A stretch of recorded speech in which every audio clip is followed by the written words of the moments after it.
Good morning or good evening, depending where you are. Tomorrow is the International Day of Peace, and the theme of this webinar may be if we lived in normal times. If we lived in normal times, we could celebrate today and tomorrow the beauty of peace and how after two world wars, this value was increasingly recognized and celebrated throughout the world. If we lived in normal times, we could celebrate today the achievements of Tai Ji Men and Dr. Zhong in their work for spreading the value of peace and education to peace. And as we will probably hear today, many civil and religious leaders have worked to that effect, but I should say that the quality and the quantity of the activities organized by Tai Ji Men and Dr. Zhong are truly exceptional. That's not my personal opinion. It's the opinion of political, religious, and cultural leaders in Taiwan and on a global scale, including at the United Nations. If we lived in normal times, we will talk about peace only and not about this denial of peace and justice, which has been the unjust persecution of Tai Ji Men and its byproduct, Tai Ji Men tax case. But we do not live in normal times, and so we will celebrate peace, but at the same time, we will also talk about the Tai Ji Men case and their persecution and tax persecution. So without further ado, since we have a very rich program today, I would pass the floor to our first speaker. It's Professor PierLuigi Zoccatelli, who is a professor of sociology of religion at Pontifical Salesian University, the Catholic University in Torino, Italy, and this year he also has a course in Torino State University. He told me he's experiencing not he, but the whole building where he is located, some connection problems today. And I hope they've been solved and he is with us today. So if he is available, I would ask PierLuigi Zoccatelli to go on and present his paper. Thank you, Professor Introvigne. And me personally, I apologize in advance for the possible connection, which could be not of high quality, but as you, Massimo, said, in the building where the office is located, Wi-Fi line has failed. So I'm connecting using the hotspot of my cell phone without knowing actually how much network capacity I will have available. If I will have to leave at the end of my report, I apologize again and thank you for your understanding. But to stay about my topic, the International Day of Peace that we will celebrate tomorrow, September 21, has a special meaning in 2021. In this same month, we remember the terrorist attacks of September 11, 2001, which occurred 20 years ago exactly. These attacks changed how the world looks at religion. Before, religion was largely perceived as a positive influence and a force for peace, except by a minority of militant atheists. The few groups that committed crimes were dismissed as marginal cults. Although most Muslims throughout the world disagreed with their theology, the terrorists of 9/11 did not come from a peripheral religion, but from the most fundamentalist wing of one of the largest world faiths, Islam. Conversely, after 9/11, in several parts of the world, there were instances of violence and discrimination against Muslims carried out by members of other religions. All of a sudden, religion did not appear as a resource for world peace, but as a problem. Religious leaders and intellectuals, including the Roman Catholic Pope Benedict XVI, pointed out that anti-religious ideologies such as communism and Nazism had been much more lethal than religion. They also tried to distinguish mainline religion from its fundamentalist deviation. Yet, religion had become suspicious. Most religions and movements understood that they should do more to persuade the world that they were a resource for peace. Many multiplied initiatives of peace, education, and dialogue between religions and cultures. New religious and spiritual movements were also involved. Indeed, some of them were among the most active and professional players in the field of religion-based peace education, and some had developed a substantial experience in this field before 9/11.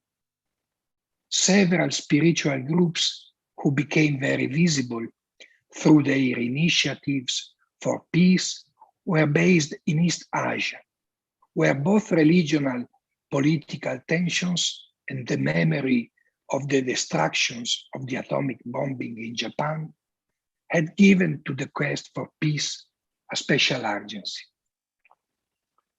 Some are suspicious of peace initiatives when they come from new spiritual movements, claiming that they are just fronts of their proselytization. As Eileen Barker and other specialized scholars have observed, more often than not, this criticism is both false and unfair. It is false because those attending the peace initiatives organized by new spiritual movements are often politicians, diplomats, and leaders of other religions. That is the kind of person it is almost impossible to convert to a new faith. And it is unfair because new religions and spiritual movements are criticized if they only focus on their spiritual practices and ignore social issues. On the other hand, when they confront social and peace questions, they are accused of being insincere, and their initiatives are labeled as mere pretexts for proselytization or propaganda. The Tai Ji Men Qigong Academy and its leader, Dr. Hong Tao-Tse, are among the most well-known spiritual groups internationally active in the promotion of world peace. In 2000, Dr. Hong started touring all continents with Tai Ji Men's Bell of Peace, which prominent figures throughout the world were invited to ring. On August 17, 2014, Tai Ji Men launched, together with others, the movement for an era of conscience, one of whose aims was the proclamation of April 5 as the date for a yearly World Day of Conscience. This aim was eventually achieved in 2019 when the United Nations officially proclaimed April 5 the World Day of Conscience. Dr. Hong firmly believes that peace and conscience are connected, and that the relationship between the harmony in the earth, which is conscience, and the harmony in the world, which is peace, is bilateral. Conscience generates peace and love. At the same time, love, peace, and human rights are wellsprings of kindness that activate our conscience. Spiritual self-cultivation and peace activities are not two separate spheres for the Dizi, the disciples of Tai Ji Men. They are only one and the same, or more exactly, peace activities are a form of self-cultivation. The awakening of conscience unleashes wisdom says this Dr. Zhong, and once awakened, conscience nourishes wisdom. This awakening, however, can only happen in an environment where love, peace, and human rights prevail. They are both fruits of the conscience and nourishment for the conscience. Dizi have no other way to live their spiritual lives within Tai Ji Men than by including among their activities the promotion of love and peace through global initiatives. Tai Ji Men welcomes Dizi of all religions, but considers itself the heir of 6,000 years of Chinese esoteric Taoism and Qigong.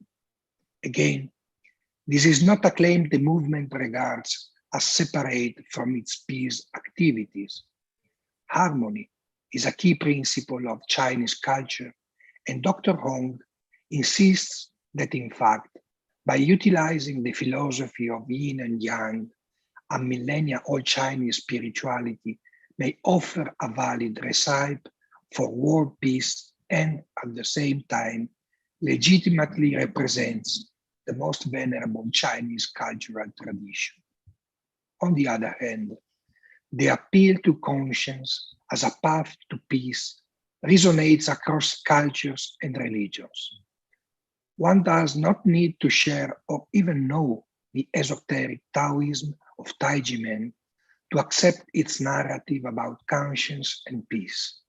As Dr. Zhong proclaims, conscience transcends national boundaries, stability is especially needed in chaotic times, love is the greatest power, peace is the source of happiness, human rights are universal values. We associate love, peace, and human rights with conscience. Only by embracing genuine love will human rights be realized and peace and harmony achieved. End of quotation. Based on their own experience in Taiwan, where taxes have been used as a discriminatory tool against Tai Ji Men, and their freedom of religion or belief form has been denied, these include both form and the right to tax justice among the human rights that should necessarily be affirmed to create and protect peace and vigorously advocate for the rights of taxpayers and tax reform. Again, the massive protests of Tai Ji Men against the injustices vested on them by Taiwan's tax bureaucrats are not separated from their fight for peace. Without human rights, there can be a false peace only. In 1999, Dr. Zhong composed the music and wrote the lyrics for the song Love of the World. It was popularized by the BBC, which broadcasted it on New Year's Eve 1999. The song refrain celebrates love of the world, a wish for peace, that is people's dream, that is people's holy wish. In the International Day of Peace 2021, we will make a wish, a holy wish indeed, that peace through justice and human rights will be restored to Tai Ji Men and to all those who have been discriminated or persecuted because of their spirituality or religion. Thank you for your attention.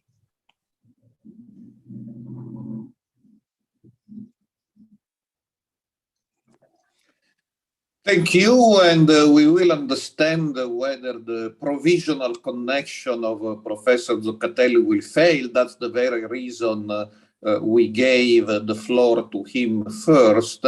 And now we can go back to what was our original program and first listen to the words of the United Nations Secretary General for the International Day of Peace. So we can now show the first video. This year's International Day of Peace comes at a crisis point for humanity. COVID-19 has turned our world upside down. Conflicts are spinning out of control, the climate emergency is worsening, inequality and poverty are deepening, and mistrust and division are driving people apart at a time when solidarity and collaboration are needed more than ever. As a human family, we face a stark choice: peace or perpetual peril. We must choose peace. That is why I call for a 24-hour ceasefire today. And by working in solidarity for a lasting, sustainable peace every day, we can tackle the issues facing us. We need peace to urgently deliver life-saving vaccines and treatment for COVID-19. We need peace to recover from the pandemic and rebuild shattered systems and shattered lives. We need peace to level the playing field and reduce inequalities. We need peace to renew trust in one another and faith in facts and science. And we need to make peace with nature, to heal our planet, build a green economy, and achieve our net zero targets. Peace is not a naive dream. It is a light in the darkness, guiding us to the only pathway to a better future for humanity. Let's walk the pathway of peace as if our lives depended on it, because they do. Thank you.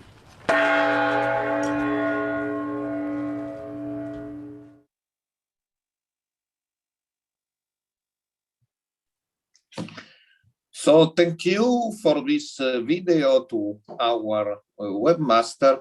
And now we have another video where Tai Ji Men present their own experiences and problems. So let's show the second video.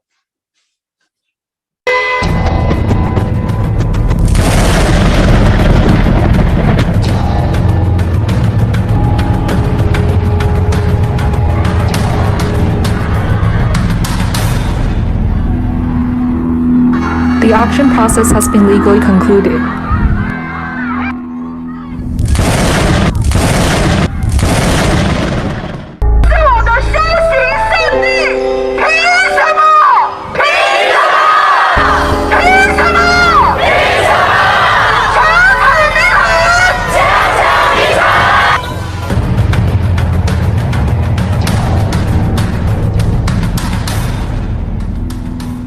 I think these values should be honored in tax law as well. The first, second, and third trials all rule the nature of the money in question as gifts.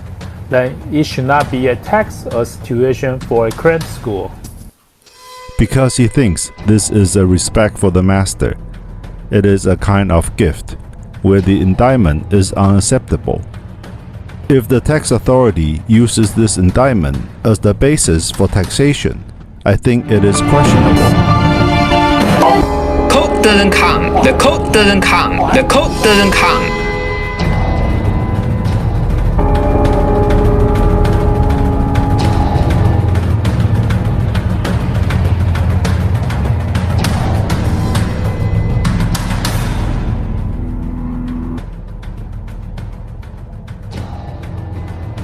We still want to emphasize that Tai Ji Men indeed is not a cram school. We would like to commend Tai Ji Men for its contribution to sports and family life education. It has been confirmed that the money involved is a gift rather than income. So there is no issue of income tax. For the facts confirmed in a criminal court ruling, the administrative agencies have no reason not to adopt them.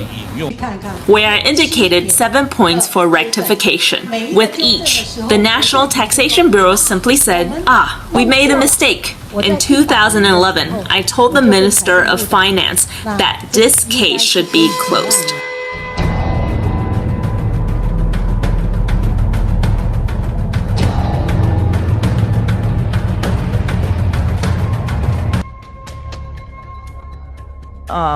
In the criminal and legislative aspects, Tai Ji Men has been declared innocent of all charges. Tai Ji Men has won the case. As for the National Taxation Bureau in the executive yuan system, Our appeal has been heard in the Supreme Court. The final decision of the 3 court trials confirmed Tai Ji Men innocent. At the National Taxation Bureau, within the Ministry of Finance's appeal system, Tai Ji Men once again won the case. Even the Controvian decided that Tai Ji Men is innocent. I can't think of any ways after numerous legislators have inquired regarding this case.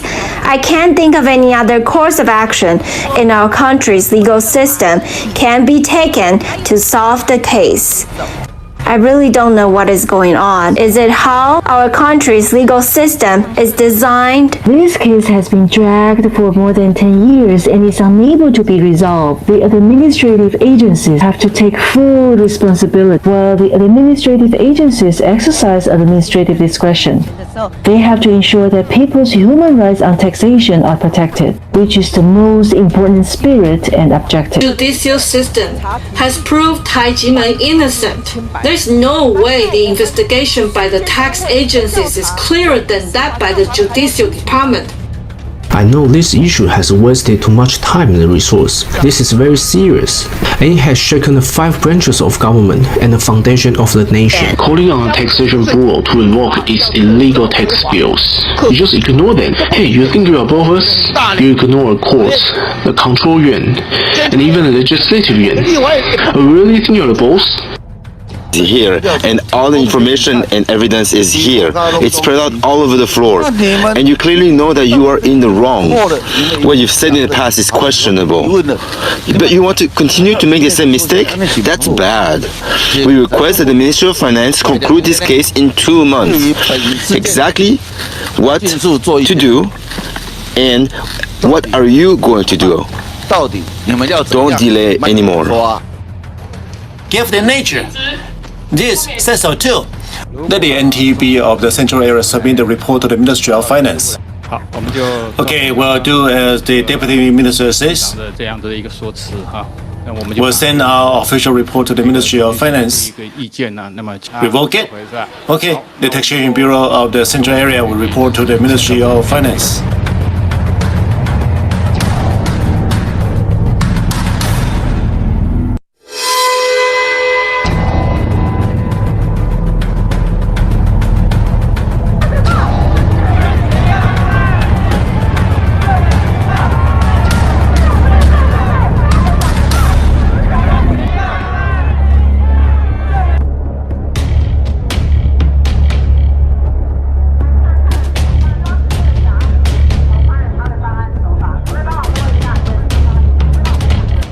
The bidding process is supposed to be open. I can hear the sound from the auction room. Copy number 1 I to can number hear 1 what into happened. the tender box.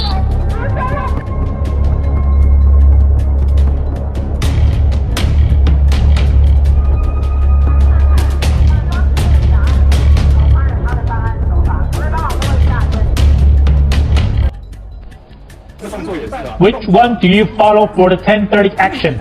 Please answer. Li Guifan, Senior Executive Officer. Which one do you follow? No, there is no mention of 1030. You wrote We have 11. internal operating Okay? guidelines. Then show them to me immediately. Okay, then you can show me We don't your have the website internet right here. away. How can it be?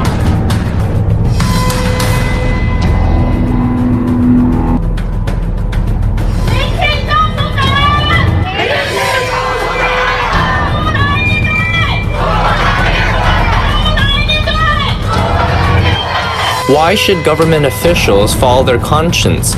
He does not dare to show his moral courage and leave the people in the sun, wasting not only the resources of the people, but also the resources of the country. I think that government officials should be conscientious and should administer policies in accordance with the law and bring this case to an end as soon as possible. It is taxing illegally. This wrongful and false case has lasted for more than 20 years. If the 1992 tax bill of the Tai Ji Men wrongful and false case is not rectified, then we can say that there is tyranny in Taiwan.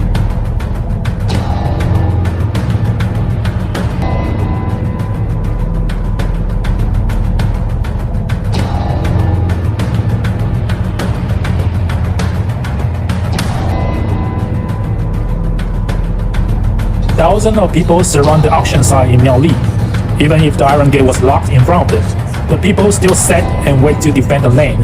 The Tai Ji Men case, in which over 10,000 people have been victimized, has lasted for 24 years, but the enforcement agency still wanted to auction the land of Tai Ji Men to pay back a wrong tax bill when Tai Ji Men was found not guilty of tax evasion by the court 13 years ago.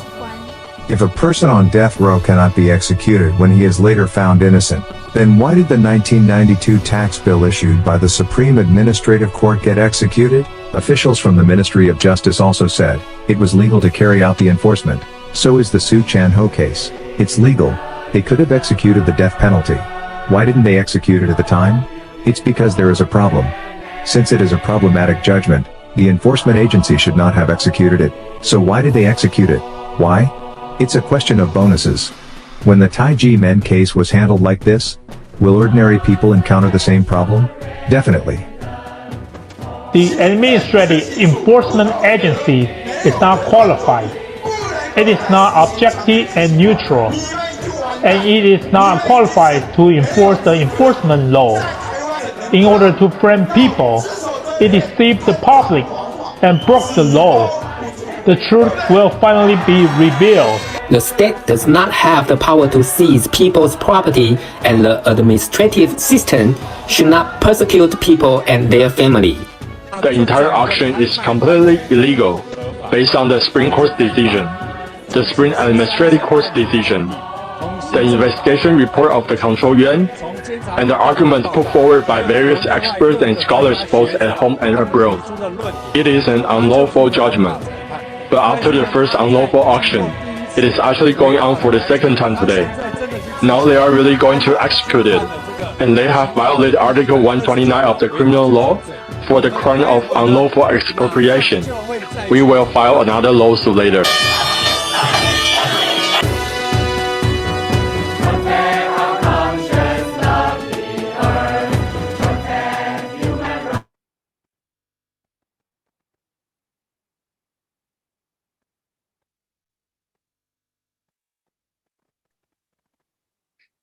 Thank you. I assume the video was finished, or perhaps there will be a second part, but let me introduce the second speaker.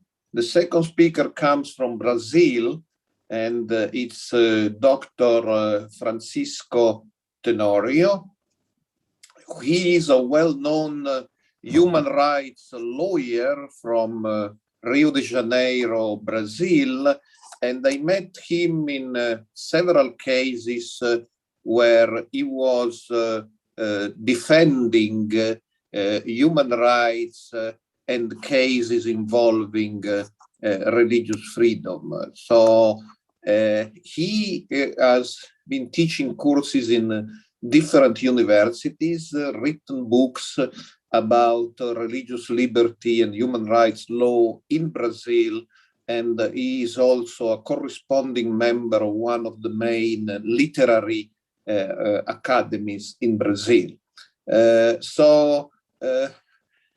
Francisco Tenorio will speak in Spanish, and I ask him of stopping after each sentence, and I will translate into English. So, Francisco, you have the floor, and stop after each sentence and I will translate. Olá, Massimo, e a todos que estão participando deste evento. É gosto para mim estar com todos ustedes. Hello, Massimo, and all those who are participating in this event. I'm very pleased to be with you. Sem mais delongas, yo quiero hablar con ustedes de 3 puntos importantes que analizamos sobre esta cuestión que nos fue presentada de Tai Ji Men. I would like to discuss with you 3 important points about this case we are examining of Tai Ji Men.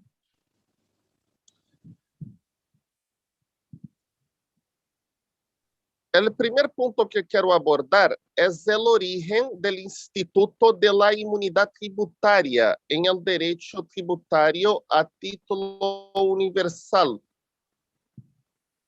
The first part I want to discuss is the Institute of Tax Immunity, which is a universal concept in tax law.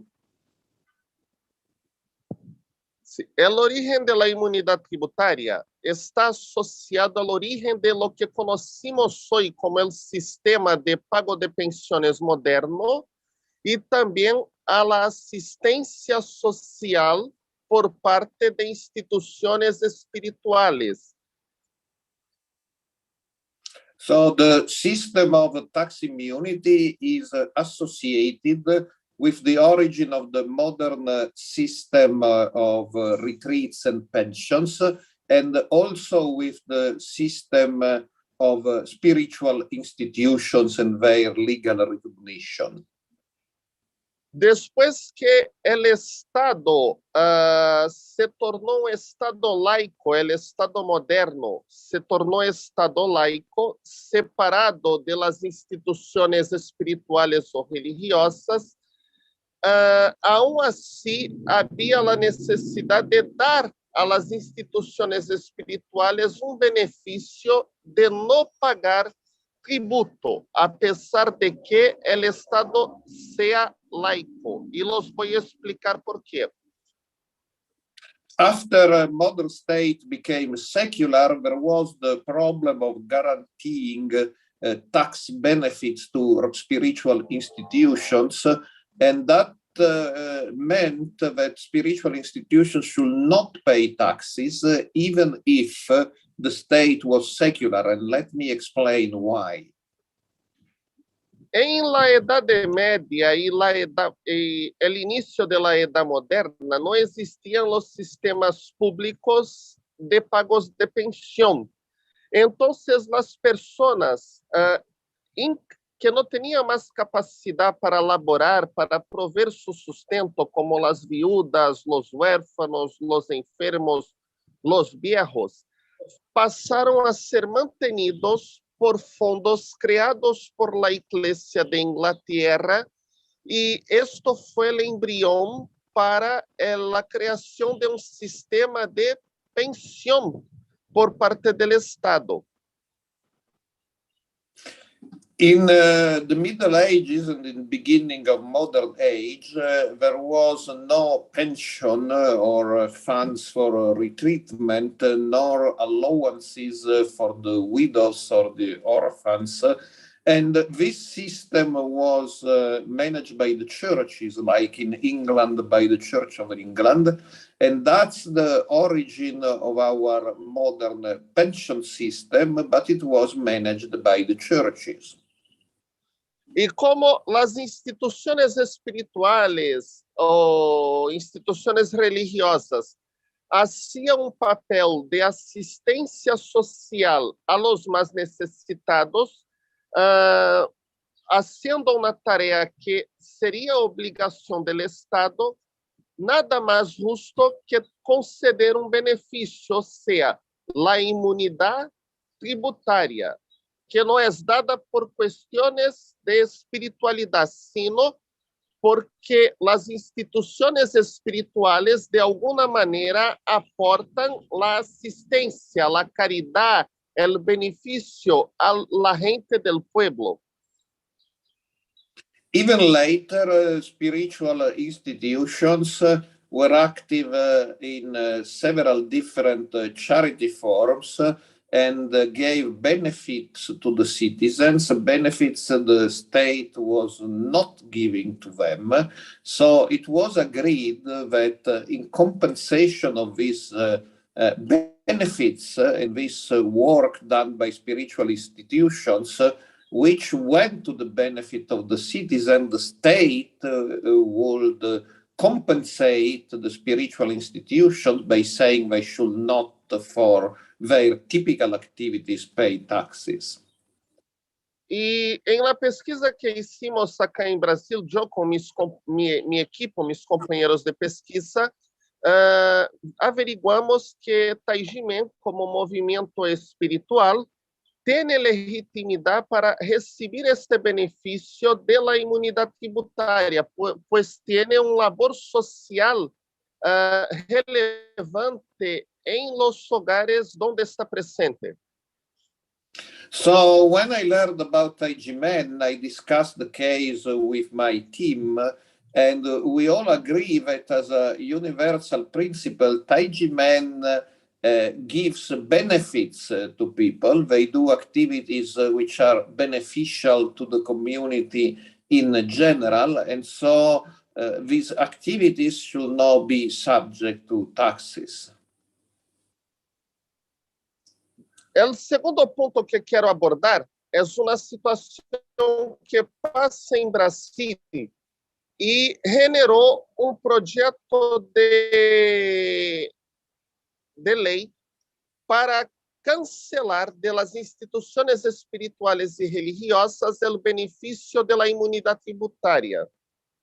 The second point I want to discuss is that there is a movement in Brazil which led to a law proposal, and those who presented this law proposal, they want to cancel the tax immunity for religious institutions. Acá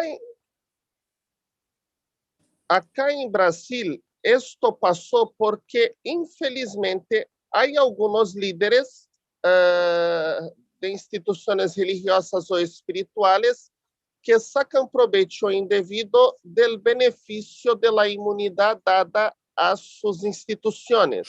And the reason why this problem was created in Brazil was that unfortunately there were some religious leaders that misused the tax exemption of religion for private purposes.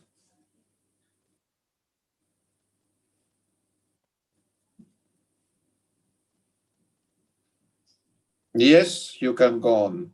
Pero este Puede projeto, seguir. pero es, yo tuve Sí, un sí, delay, puede pero seguir. voy a retomar.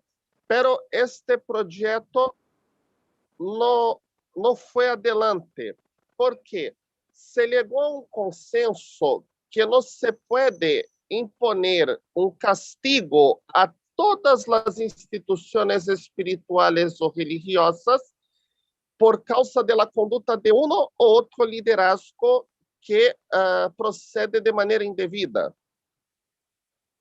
So, but this law proposal was not approved finally because a consensus was generated that it would be unfair to punish all spiritual movements and all their leaders because one or two of them did something illegal. Pero nosotros percebimos acá em Brasil que o correto seria imponer uma fiscalização forte para combater os atos ilegais. So what we would agree is that when acts or activities by somebody are really illegal, in this case, there should be a strong surveillance and punishment.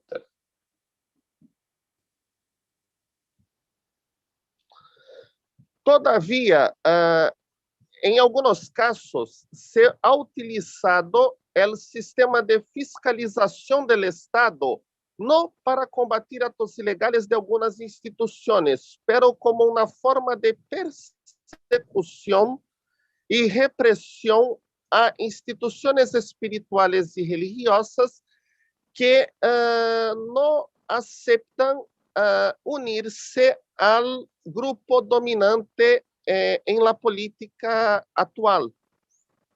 What we have seen, however, is that sometimes taxes and the tax prosecution has been used not against really illegal acts, but as a tool to discriminate and persecute religious groups or spiritual groups which are accused of not supporting what is now the dominant political side. E notamos em la pesquisa que hicimos que algo semelhante está passando com Tai Ji Men, porque atiende todos os requisitos para receber o benefício e a fiscalização parece estar sendo hecha como para reprimir a la instituição e não para apenas apurar se está todo de acordo com a lei ou não. So when we studied the Tai Ji Men case, we saw it seems to be very similar to some cases in Brazil, because clearly Tai Ji Men should be tax exempt, but what is happening is tax law in Taiwan is being used against Tai Ji Men, not really to examine whether there is a real tax evasion, but as a tool to crack down on a spiritual group.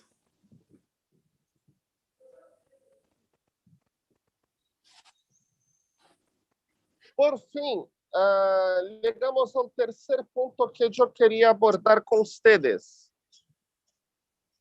And now I come to the third point I wanted to discuss with you.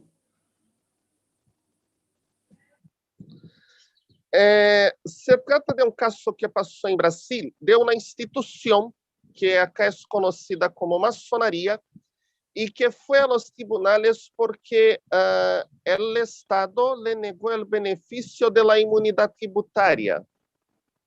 And I want to mention an interesting case in Brazil. It concerns a well-known institution, Freemasonry, and the Freemasonry started a court case because the court says, oh, you are not exactly religious, so you cannot have the tax immunity. E em este caso específico, foi negado o benefício da imunidade tributária porque esta instituição brasileira não se enquadrava em el conceito de instituição espiritual. Pero a pesquisa que hicimos sobre Tai Ji Men tem perfil diferente, já que a instituição se enquadra em todas as características para receber benefício. So in the case of Freemasonry, at the end of the day, the Brazilian courts say they do not have tax immunity because they didn't manage to find a place for Freemasonry in the Brazilian notion of a spiritual institution. But in my research about Tai Ji Men, I would say even in Brazil, the Tai Ji Men case would be different because Tai Ji Men would fall under the category of a spiritual institution.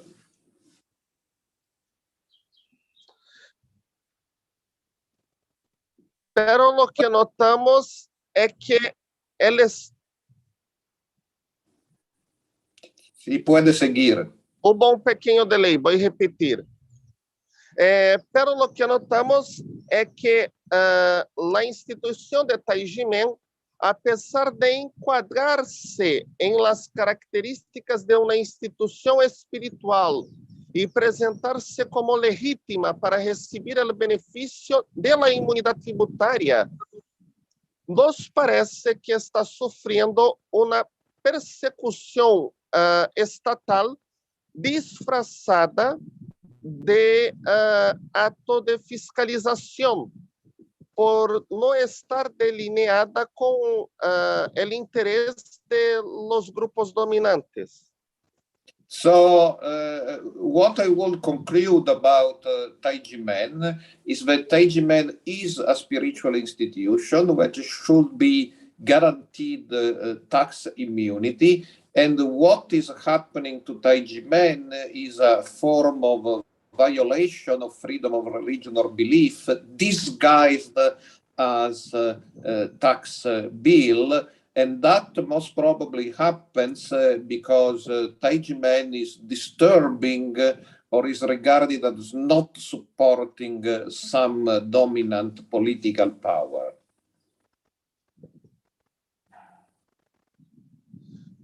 E quero concluir deixando o seguinte mensagem. And I want to conclude leaving to you a message. Eu creio que o movimento deve buscar hacer la denuncia perante la comunidad internacional, siempre presentando la legitimidad que tiene, tanto por la cuestión histórica de cumplir con los requisitos de asistencia social y de la caridad que dieron origen al Instituto de la Inmunidad Tributaria, como también de que tiene cooperado con la fiscalización y aún así está sufriendo represión, para que la sociedad en general pueda exigir el cumplimiento de la ley en favor del derecho que tiene Tai Ji Men. So my message is that Tai Ji Men should go on and seek justice, including in international fora, because Tai Ji Men's case is very typical of the very roots of tax immunity. Tax immunity were granted centuries ago to spiritual groups because they work to the benefit of society, and clearly Tai Ji Men does work for the benefit of society. So denying the tax immunity to Tai Ji Men is something contrary to universal principles of tax justice and religious liberty. And by fighting for these principles, Tai Ji Men is not only fighting for themselves, but for a principle that is very important for society in general. E recordarmos que a defesa do direito, não só à imunidade tributária, como à liberdade de suas atividades é importante e deve ser algo universal, porque qualquer instituição está sujeita a uma persecução estatal como a que o movimento espiritual de Tai Ji Men está sofrendo em este momento. Muitas gracias. And I believe it's important for all of us to fight for this case, because it's a case of tax justice, and it's also a case of spiritual liberty, freedom of religion or belief. And every time a spiritual movement is persecuted, there is a problem that is not only local, but is universal. Thank you. So thank you very much to Dr. Tenorio for having studied the Tai Ji Men case in light of the different, but perhaps not so different Brazilian experience. And we now pass, remaining in the Ibero-speaking sphere, to Spain, and to Mr. Iván Arjona Pelado, who is well known for his activities on behalf of religious liberty, both as a leader of Church Scientology, who has confronted several religious liberty problems, but also as leader of Fundación para la Mejora de la Vida, who is an NGO recognized by the ECOSOC in consultative status at the United Nations. And also Mr. Iván Arjona Pelado has now a very interesting initiative in Spain, which is a publishing house specialized in publishing texts about religious liberty, which is called Forb Press. So, Ivan, you have the floor. Thank you, Professor Introvigne. Thank you for the introduction. Thank you for the opportunity to the Tai Ji Men movement to share some words with you, a little bit of my experience, what I have been going through and working on. I want to also acknowledge the presentations done by Dr. Zoccatelli and Dr. Tenorio, which were very interesting.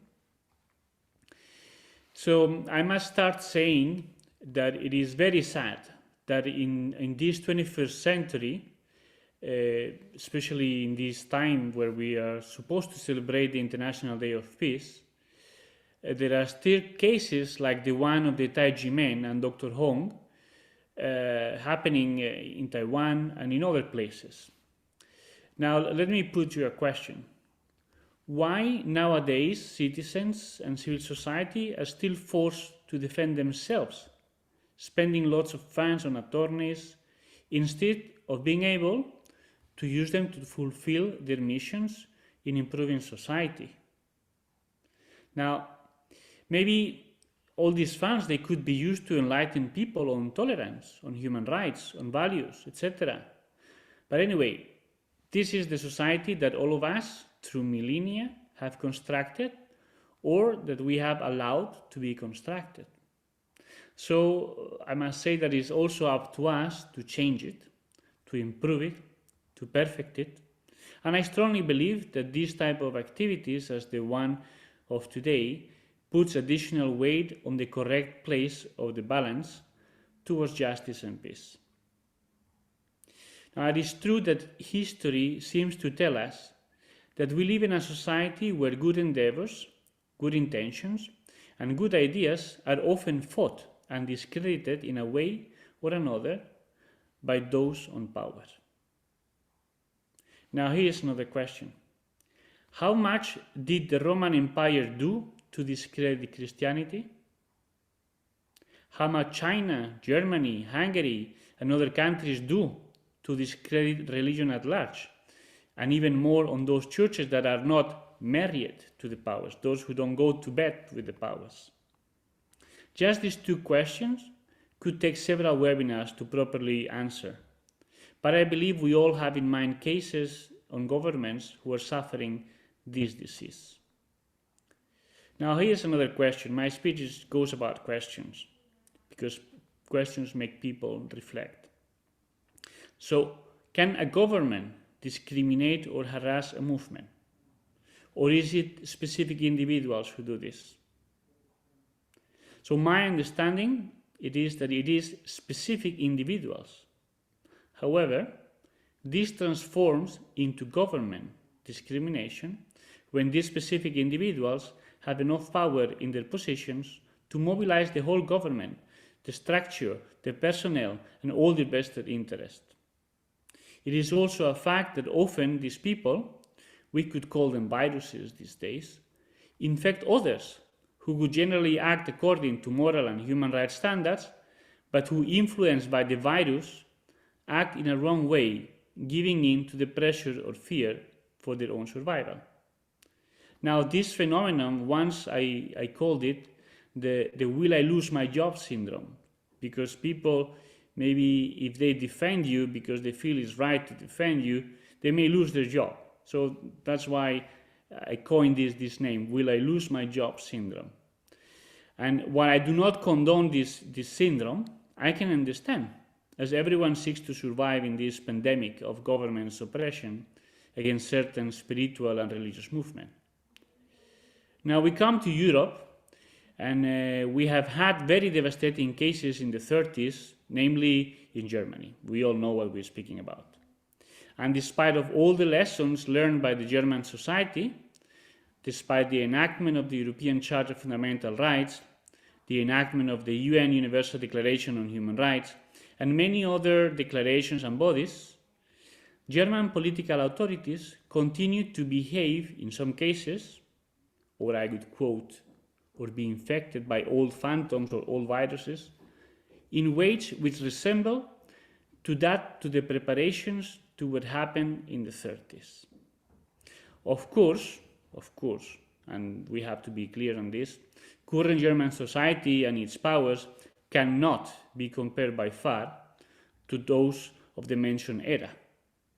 However, resemblances, sorry my pronunciation, make some of us suspicious. as no one would want history to repeat again.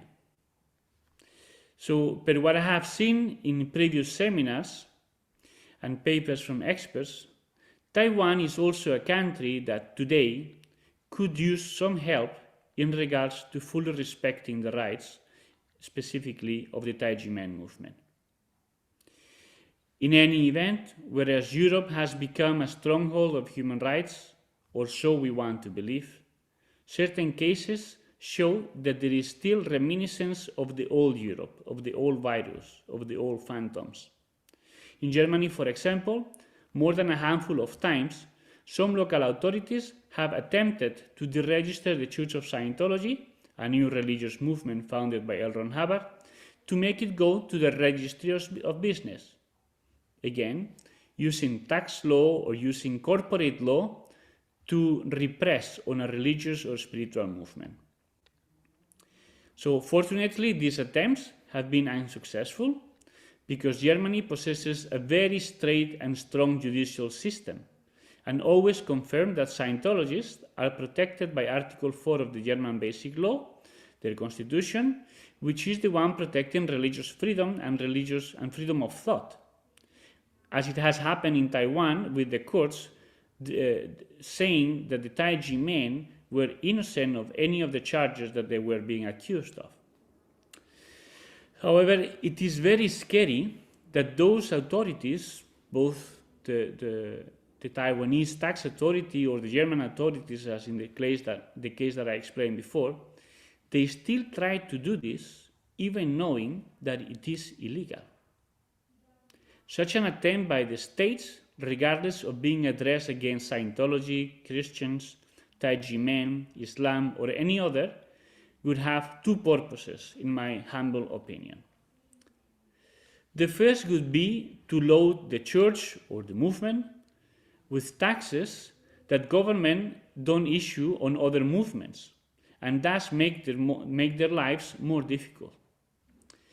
And the second purpose, but most important, once the first one is achieved, meaning loading the movement with taxes so that they slow down on their mission towards improving society, deprive these citizens from the protection of the Constitution in exercising freely their beliefs.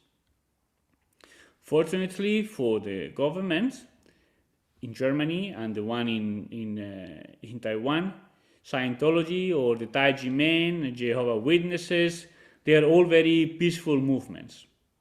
And in general, I could say that all organized religions, spiritual schools, and movements, they have no war to be started with. Okay, the war that we have to do is against oppression. Okay, but this does not mean that justice must not be sought. Okay, so the above makes me think of the road Dr. Zhong and the disciples of the Tai Ji Men are being pushed to follow if they want justice to happen. For me, it is a movement with which many are happy, which have won in the court system, and which still seems to receive a stubborn attention from people with vested interest and well placed in the powers of government agencies. Now, here is a question. Is it because of their own ill interest? Or do they really think they are right and convinced of it? Or is it just an attempt to stop a movement that wants to work for people to be free? So I am not sure that we will be able to establish which of the two is the right answer. But regardless of that, it is clear that no country should use any law, tax, civil, or penal, to debunk movements that the only thing that they try to do is to make this society a better place for all. Thank you very much. Thank you, Ivan. I will now pass the floor to Marco Respinti, Director in charge of Bitter Winter. And Marco will introduce the round table, and then where we will hear from witnesses, and then he will pass the floor to Willy Fautré for a last video and conclusions. Thank you so much, Massimo, and thank you, all of you. It is a pleasure to be again once more with friends, experts, and testimonials from Tai Ji Men for such an important event as that of today. Many things that have been said until now are very relevant, but specifically what Dr. Tenorio said about religion and taxes reminds me of a small state within Italy, which is called San Marino, and it's dedicated, of course, to a saint, because it was founded between the 3rd and 4th century by a saint regarded as such by Catholics, by the Catholic Church.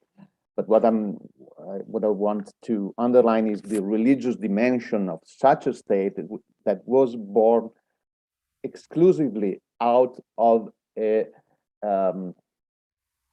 free from taxes policy that was regarded as a very important feature at that time. And San Marino still enjoys his independence because of that religious exemption from taxes. So I'm very grateful to all of you, and specifically to Dr. Tenorio for reminding me the history of this small and nice land, by the way, land in which you can have the most wonderful Italian food and wine. Before going too far away on this line, let me introduce the second part of the video that we were shown earlier today, explaining the Tai Ji Men's experience and problems, injustice suffered, and sorrow.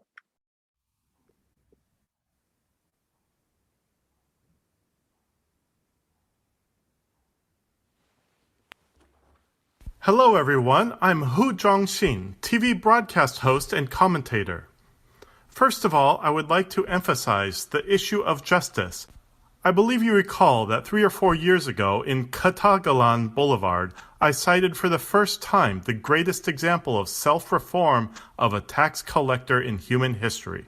I'd like to say it again here. According to Luke chapter 19 of the New Testament, one day Jesus entered the city of Jericho, and crowds of people greeted him. Zacharias was the name of the local tax collector. He was curious about Jesus and wanted to see who he was, but he couldn't see over the crowd because he was so short.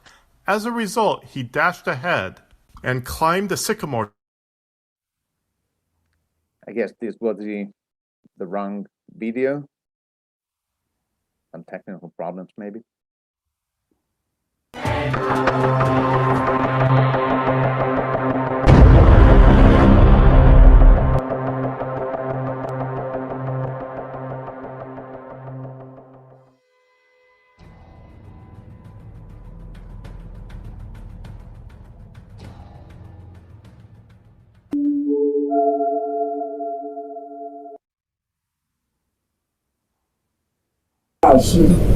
还是什么？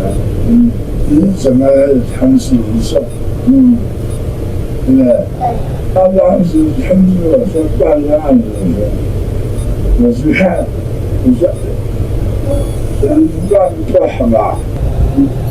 而且他提醒你们怎么这么干？他说就这样办。就这样子办。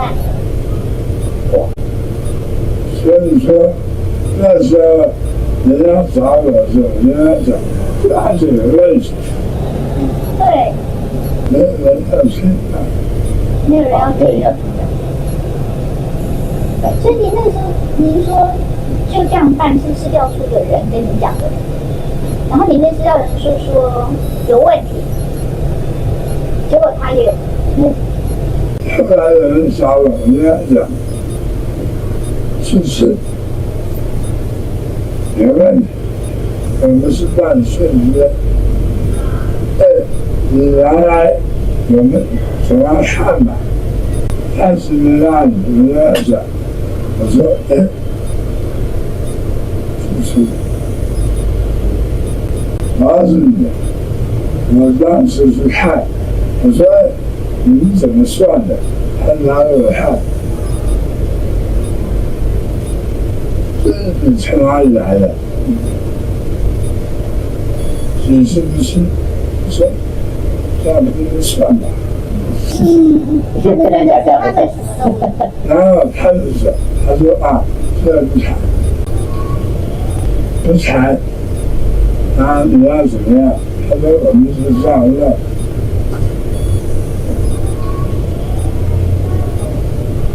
你不要想了，这就是要说嘛。哎，那不才怪我，台湾人啊找我是，他纯粹是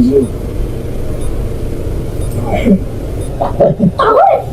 其实说他找你去只是做做样子而已，就是你不管说什么，反正他写他的，他配合是调做嘛。他执法。那是啥？他执法。那时候10年前的案子，他知道是都分他看。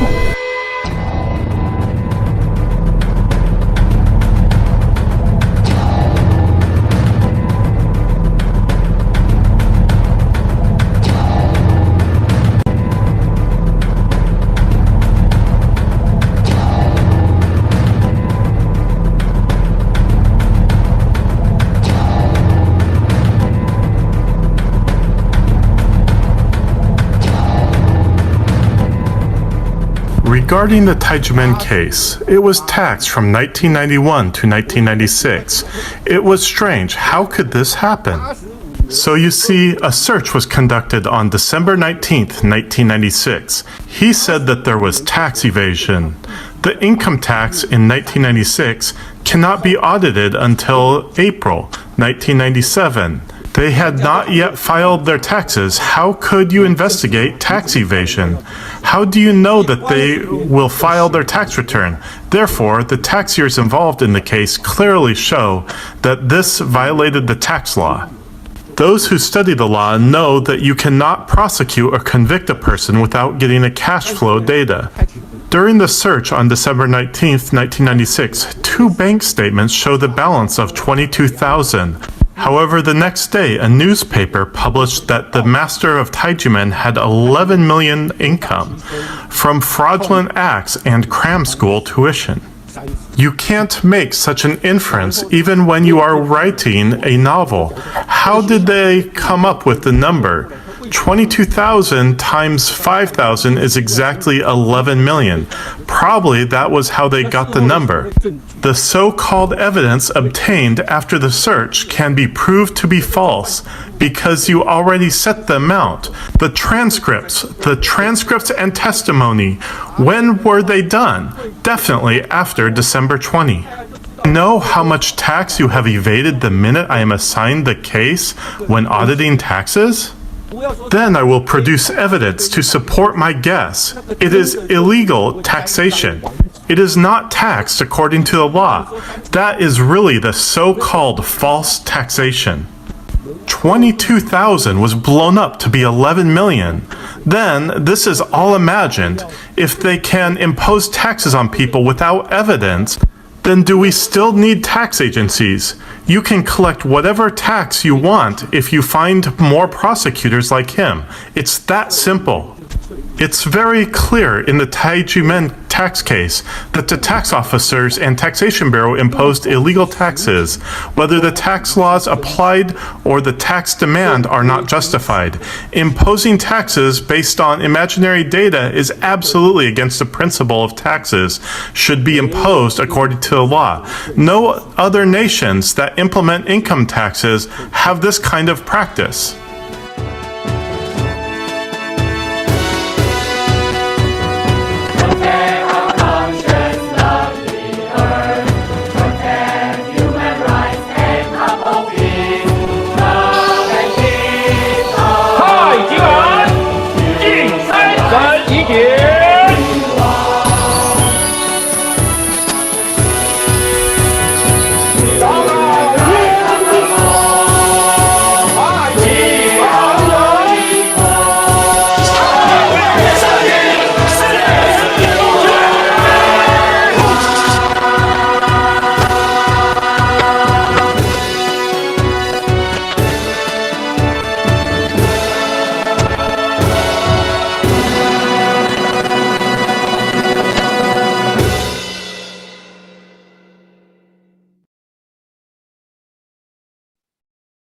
Thank you to our webmaster for showing us such an important video.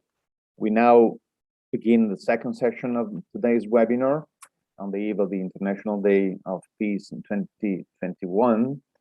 And it will feature many commentators and Dizi. And the first one is Mr. Chung Sin Hu, writer and political commentator in Taiwan. The floor is yours.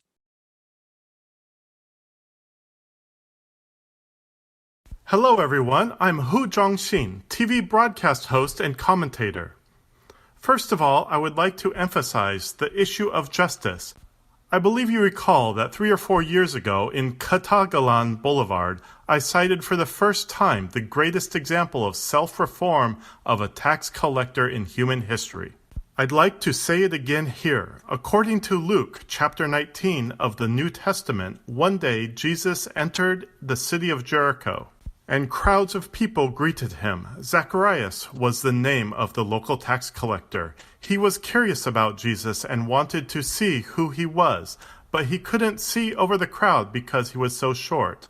As a result, he dashed ahead and climbed a sycamore tree to catch a glimpse of Jesus, who was coming that way. Under the Roman Empire's taxation systems at the time, the tax collector was similar to the local tax bureau chief. He was looked down upon by everyone, so he was very lonely. Then, as Jesus approached the sycamore tree, he looked up and said a classic phrase, "You come down immediately." Zacharias was scared and came down quickly. Then Jesus said, "I'd like to spend the night at your house." According to the Bible, that night he had to invite Jesus to dinner. At the banquet where he abruptly stood up and said, "Lord," which means teacher, "I want to give half my property, and I want to give back to all those who had been wronged by me in the past because of the tax system and improper tax collection. I give it to them 4 times. What was Jesus' response? "Now this family has found salvation. I've only come to look for the lost."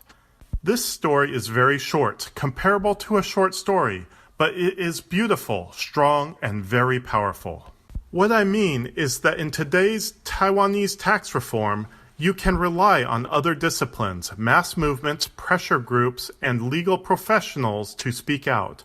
However, because of the freedom of Jesus' moral conscience, he remained silent.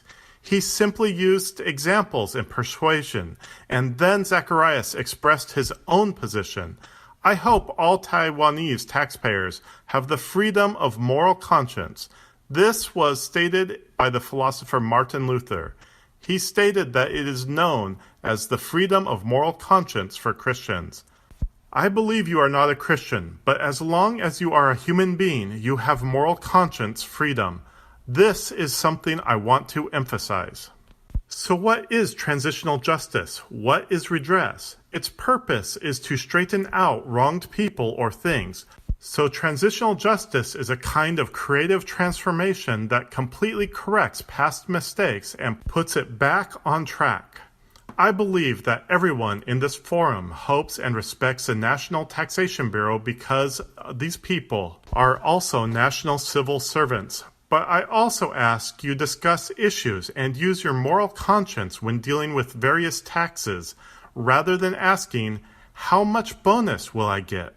That, in my opinion, is unimportant. To me, being a national civil servant means pursuing national interests, fairness and justice, and the well-being of people. As a result, a theologian, a well-known theologian, also said this sentence: robbers must also emphasize the principle of fairness in the distribution of spoils. What exactly can you mean when you say theological discourse? If the robbers must emphasize the principle of fairness, should citizens in a normal democratic society governed by the rule of law? Of course, if the robber distributes spoils, it must emphasize the principle of fairness, and I hope the state officials will do the same when dealing with the people's taxation. In fact, what we are fighting for today is the same thing that the Tai Ji Men brothers and sisters are fighting for. I met Professor Chen and these brothers and sisters 3 or 4 years ago as a participant. Why am I so adamant about speaking with Tai Ji Men brothers and sisters? It's because we want to put the universal values of liberty, democracy, and human rights into action. What exactly is freedom? Freedom is defined by what you choose to do, but you are responsible for your choices. What exactly is democracy? Democracy requires a high level of inner self-discipline and self-restraint. What exactly are human rights? Human rights are classified into two categories: political human rights and social human rights. Today we're going to talk about economic human rights. Should we implement freedom, democracy, and human rights if our citizens are exploited and treated unfairly as a result of an inefficient tax system? Democracy is self-discipline, a high degree of self-control, and economic human rights, freedom is responsibility. Whether it is Zacharias' model or many theological discourses, today's law-governed society should emphasize the principles of fairness. As a result, if fairness is practically implemented, Taiwan's democratic progress can continue.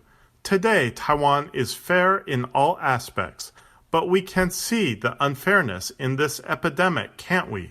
It turns out no vaccine was available in poor countries after the epidemic broke out.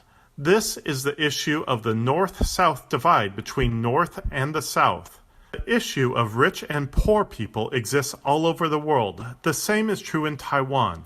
We hope the tax system is founded on the principle of equity.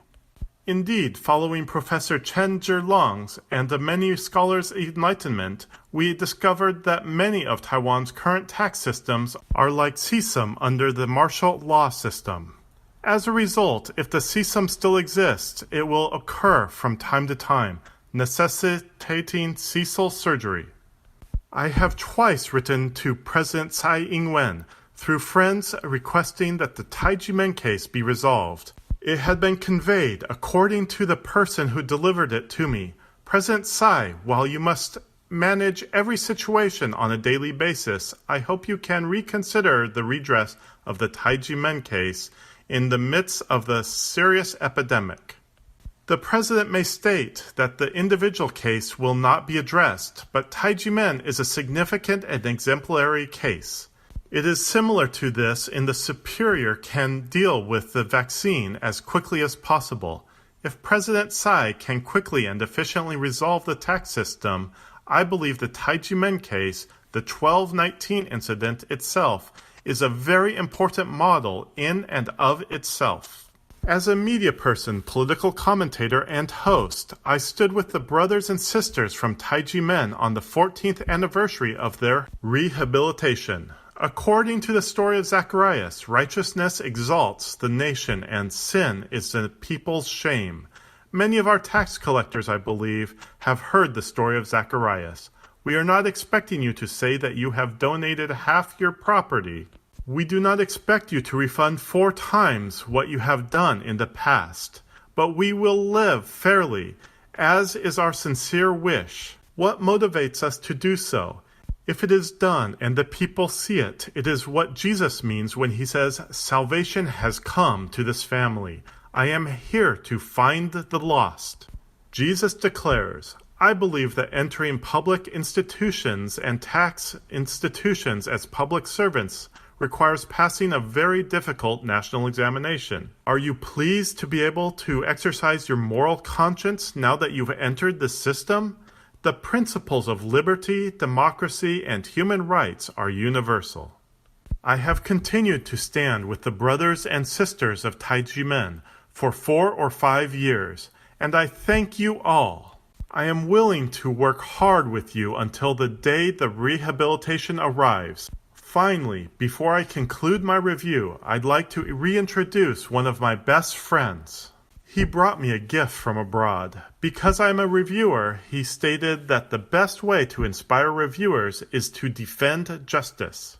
This is a statue of justice, the goddess of justice. She holds a scale in her right hand, which represents fairness, and a sword in her left hand. Why? The sword represents power, public power, but the public power does not fly at will. It is fair and just for all. Look, her foot is still stepping on a snake. This foot is stepping on the power of evil. This Bible shows that it is worthy and faithful. You can also say that this book is the book of the sixth Dharma, or the Bible, that is. It is a statue of justice, built on value beliefs. I think this statue, including the sword, given to me by Shifu behind us, is hanging here. Everyone can see it. Thank you.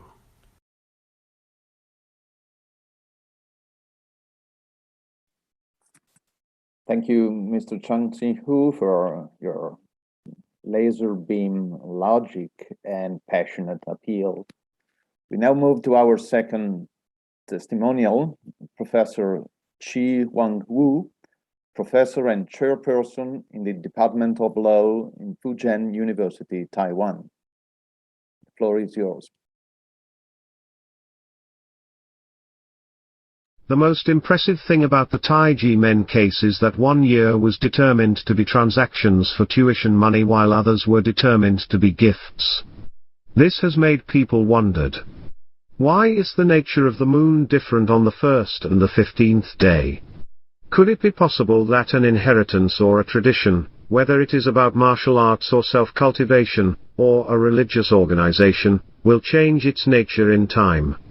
This, several years, is a short period of time. It was all within the years in the 90s. This argument seemed unreasonable and unimaginable to the outside world. Therefore, this case points out that the judicial case was from religious crackdown and led to consideration of tax evasion, and the National Taxation Bureau does not admit its mistakes. These all result in the unjust Tai Ji Men case we are seeing these years. The government public authority is obligated to enforce laws equally. However, the people disapprove its self-censorship and self-correction mechanism. Under the usual situation, when the court has corrected the errors in all other years, and the administrative authority has to admit the errors.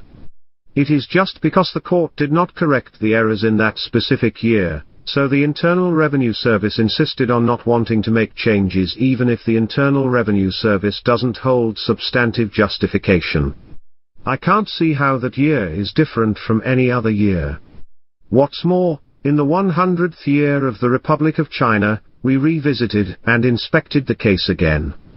The result was obviously favorable to Tai Ji Men, but the administrative authority did not adopt it. Our Administrative Procedure Law and Administrative Procedure Law have a provision called Benefits and Disadvantages. All parties concerned should be considered. Yes, the provision applies to the prosecutor. The administrative authority should follow the same. But in fact, we have seen that many prosecutors are criticized for abuse of power, and it is because they ignore this point. When it is beneficial to the defendant and the parties, prosecutors are unwilling to confirm and not to adopt, which lead to people suspecting that prosecutors are the key reason for the so-called abuse of prosecution. They fail to pay attention to these evidences that are beneficial to the defendants. So does the administrative authority. This is a very typical example. In fact, the red envelopes are considered to be gifts from Dizi to the master for the other years, except 1992, and they don't treat it as business transactions. Not to mention the assumption of being a disciple as a cram school, so how can they disregard these facts? Giving equal attention to circumstances both favorable and unfavorable is the basic duty that administratives should be aware of when exercising public powers, and this principle was sudden in this case. In addition, one of the unfortunate aspects of the system is that determined administrative litigation is not easy to be overturned. This is my second pity. Whether we are retrial, or even reopening the so-called administrative procedure, or requesting the administrative agency if it can be revoked voluntarily or not. Various remedies are very difficult in the system, which makes the injustice of the Tai Ji Men case reflect the problems of the system. In the Tai Ji Men case, I think that the mistakes made by this part of the tax agency are quite obvious, but unfortunately, the National Tax Bureau, has also endorsed the court's judgment, but regarding this endorsement, judgment decision, the mechanism of error correction also makes people feel very difficult. This is a pity from the system. It's a bit like Sisyphus in Greek mythology, constantly pushing us up, as if he was rolling down when it was almost there, constantly doing the same thing. Every time it seems to hold some hope, it seems to be a ray of light when it comes to some law or judgment, or an interpretation by the judge, but after careful study and careful promotion, it is still not possible to reach the point, so it can only, in other words, there may be room for reforms in the system, but it may be more between the thoughts of the administrative agency, and it is really between his thoughts. If he can pay attention to both the advantages and the disadvantages, we won't have to spend so much time talking. This is my little emotion about the Tai Ji Men case.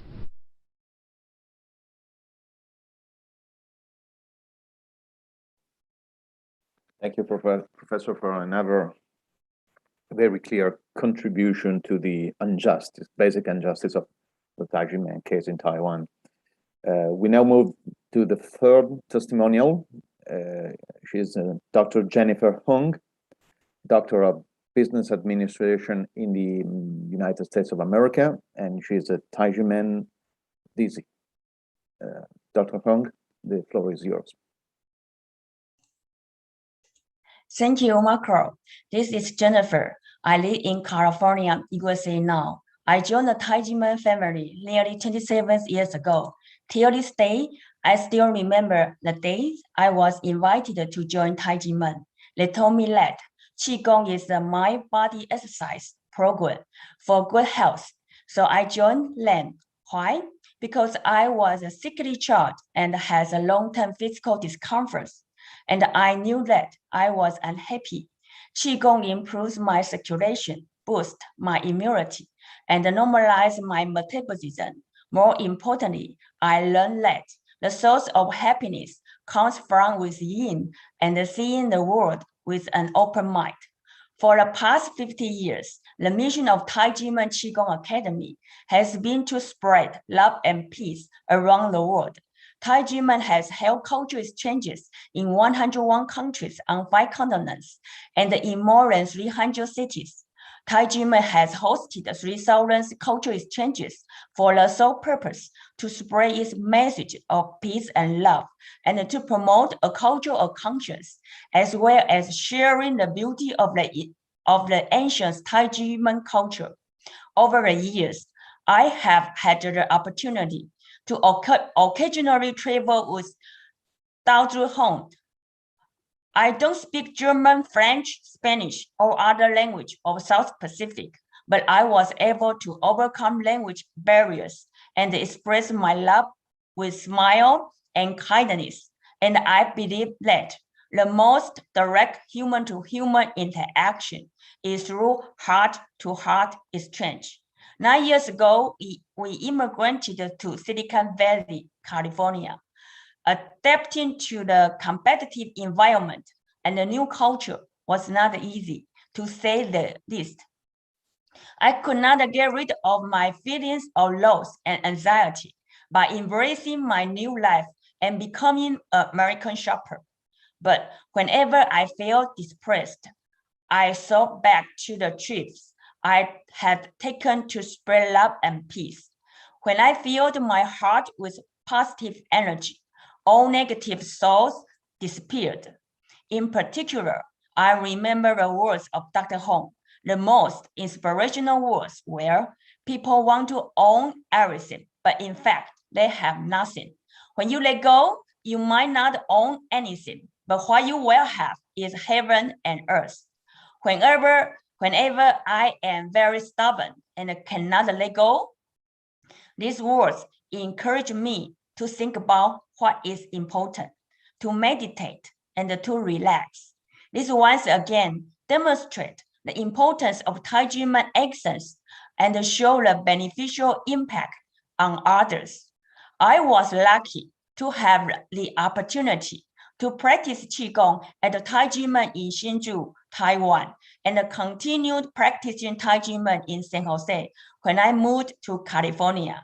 It is said, the Such a good organization has been persecuted in Taiwan through criminal and tax methods for 25 years.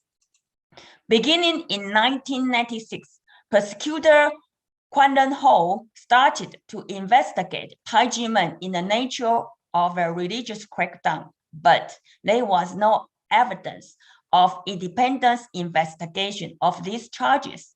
So Mr. Yue Sen-si, a National Taxation Bureau official, NTV, who had never been to Tai Ji Men, gave false testimony. He falsely said the Tai Ji Men was a crime school. Taiwan law requires the defense must be provided with an opportunity to challenge this testimony in court. However, in this case, this false testimony was admitted as evidence without giving the defendants a chance to challenge its authenticity. So the testimony was used as evidence in the prosecution of tax evasion, and the information on the case was transferred to the NTV. The NTV also failed to conduct any investigations in accordance with the law. It treated the Tai Ji Men as a crime school based on the prosecution information and illegally issued 6 tax bills for tax years 1991 to 1996. In 2007, the Taiwan Supreme Court ruled Tai Ji Men not guilty and did not owe any taxes. In 2010, the Legislative Yuan held a public hearing. During the meeting, Deputy Minister of Finance, Mr. Zhang Zhang, promised to withdraw the enforcement and resolve the Tai Ji Men tax case within 2 months. However, these officials failed to keep their promise. In its 2018 judgment, the Taiwan Supreme Court determined that Tai Ji Men is martial arts school of Qigong and martial arts. In 2019, the NTV corrected the tax bill for 5 years to 0, but retained the 1992 year. The tax bills issued in the names of crime school is really beyond our understanding. The spiritual mission of Tai Ji Men has been consistent since its start. Once the illegal tax bills from previous years had been rectified, there was no reason to keep the illegal tax bill for 1992. The Taipei High Administrative Court issued a letter to the Central District NTV on May 6, 2020 and July 23, 2020, and informed the Hsinchu Executive Office that the 1992 tax bill must be handled in a consistent manner with other years. It also advised the NTV that the enforcement of the 1992 decision be withdrawn in accordance with Article 40 of the Taiwan Donation, Check and Levy Law. The NTV disregarded the recommendation on August 21st, 2020, together with Administrative Enforcement Office, ordered that Tai Ji Men sacred lands for self-cultivation was to be seized and become the property of the Taiwan government. The Tai Ji Men struggle has lasted 25 years. As a result, more than 1,000 Tai Ji Men overseas in the United States could not find a peace of mind. Thank you, Tai Ji Men and Dr. Hong, for recovering my health and for being my spiritual support in the United States.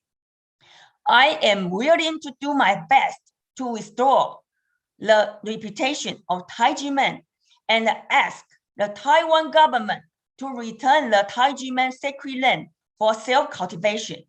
This year, I participated in the International Religious Freedom Summit held in Washington, D.C. I also went to Capitol Hill and the White House to petition and protest. I submitted the petition letters to Ambassadorship of the Taipei Economy and Culture Office in the United States, Director Liao of the Taipei Economy and Culture Office in San Francisco, Director Yan of the Cultural Center of Taipei Economy and Culture Office in San Francisco Bay Area, and Director Han of the Taipei Economy and Culture Office in Honolulu, and others. We hope that the officials will convey a message of justice back to Taiwan, speak out for us, and assist Taiwan to atone for their mistakes. Until the Tai Ji Men case is resolved, Tai Ji Men from all over the world are determined to continue to make our voice heard in the international community. Although Taiwan is a country that values democracy, human rights, and the freedom of religious belief, the persecution of Tai Ji Men has hurt Taiwan's reputation as a democratic country. We hope that by increasing international attention on the NTV refusal to follow with the Taiwan Supreme Court decision, the Taiwan government will rectify this injustice. We ask and encourage the Taiwan government to enforce its own law and court ruling. Here, I urge President Tai of Taiwan to hear the voice of overseas Taiwanese. Don't be misled by a few unlawful officials, and don't let a few illegal officials destroy Taiwan democracy. Should not allow mistakes to remain uncorrected and affect the international image of the Taiwan government. We ask you and the Tai Ji Men case, a case that uses illegal taxation as a means to persecute religious belief. Please allow Tai Ji Men overseas in the United States to feel at peace and allow the Taiwanese people to experience true democracy, freedom, and human rights. Thank you. Thank you, Dr. Hung, for reminding us the peaceful nature of Tai Ji Men, which is really at odds with the persecution that the movement has suffered so far. And of course, also for reminding us the role of fake news in religious persecution, which is literally terrible. We now have another testimonial. She is another Tai Ji Men Dizi, Miss Lily Chen, homemaker in the United States. Miss Chen, the floor is yours. Thank you, Marco. Hello, everyone. I'm very honored to participate in today's forum. This year marks the 20th anniversary of the 9/11 attacks. As an American and a world citizen, I was deeply saddened by such terrorist attacks. A month before the attacks, I was diagnosed with cancer, and my son was only 4 months old at that time. My heart was filled with fear, and my biggest wish was to live long enough to see my son grow up. Fortunately, through the recommendation of my family, I joined Tai Ji Men to practice Qigong. My Shifu, Dr. Hong Daozi, not only teaches us ways to strengthen our bodies, but also guides us to cultivate our hearts, reflect on ourselves, and help the world. I'm very grateful to my Shifu and Tai Ji Men, because by practicing Tai Ji Men Qigong, I have been cancer-free for the past 20 years, and I have done amazing things. I have visited many countries with my Shifu. Once, we went to Oceania to promote love, peace, and conscience. We were invited by the Republic of Kiribati to present a cultural performance in celebration of its 40th National Day.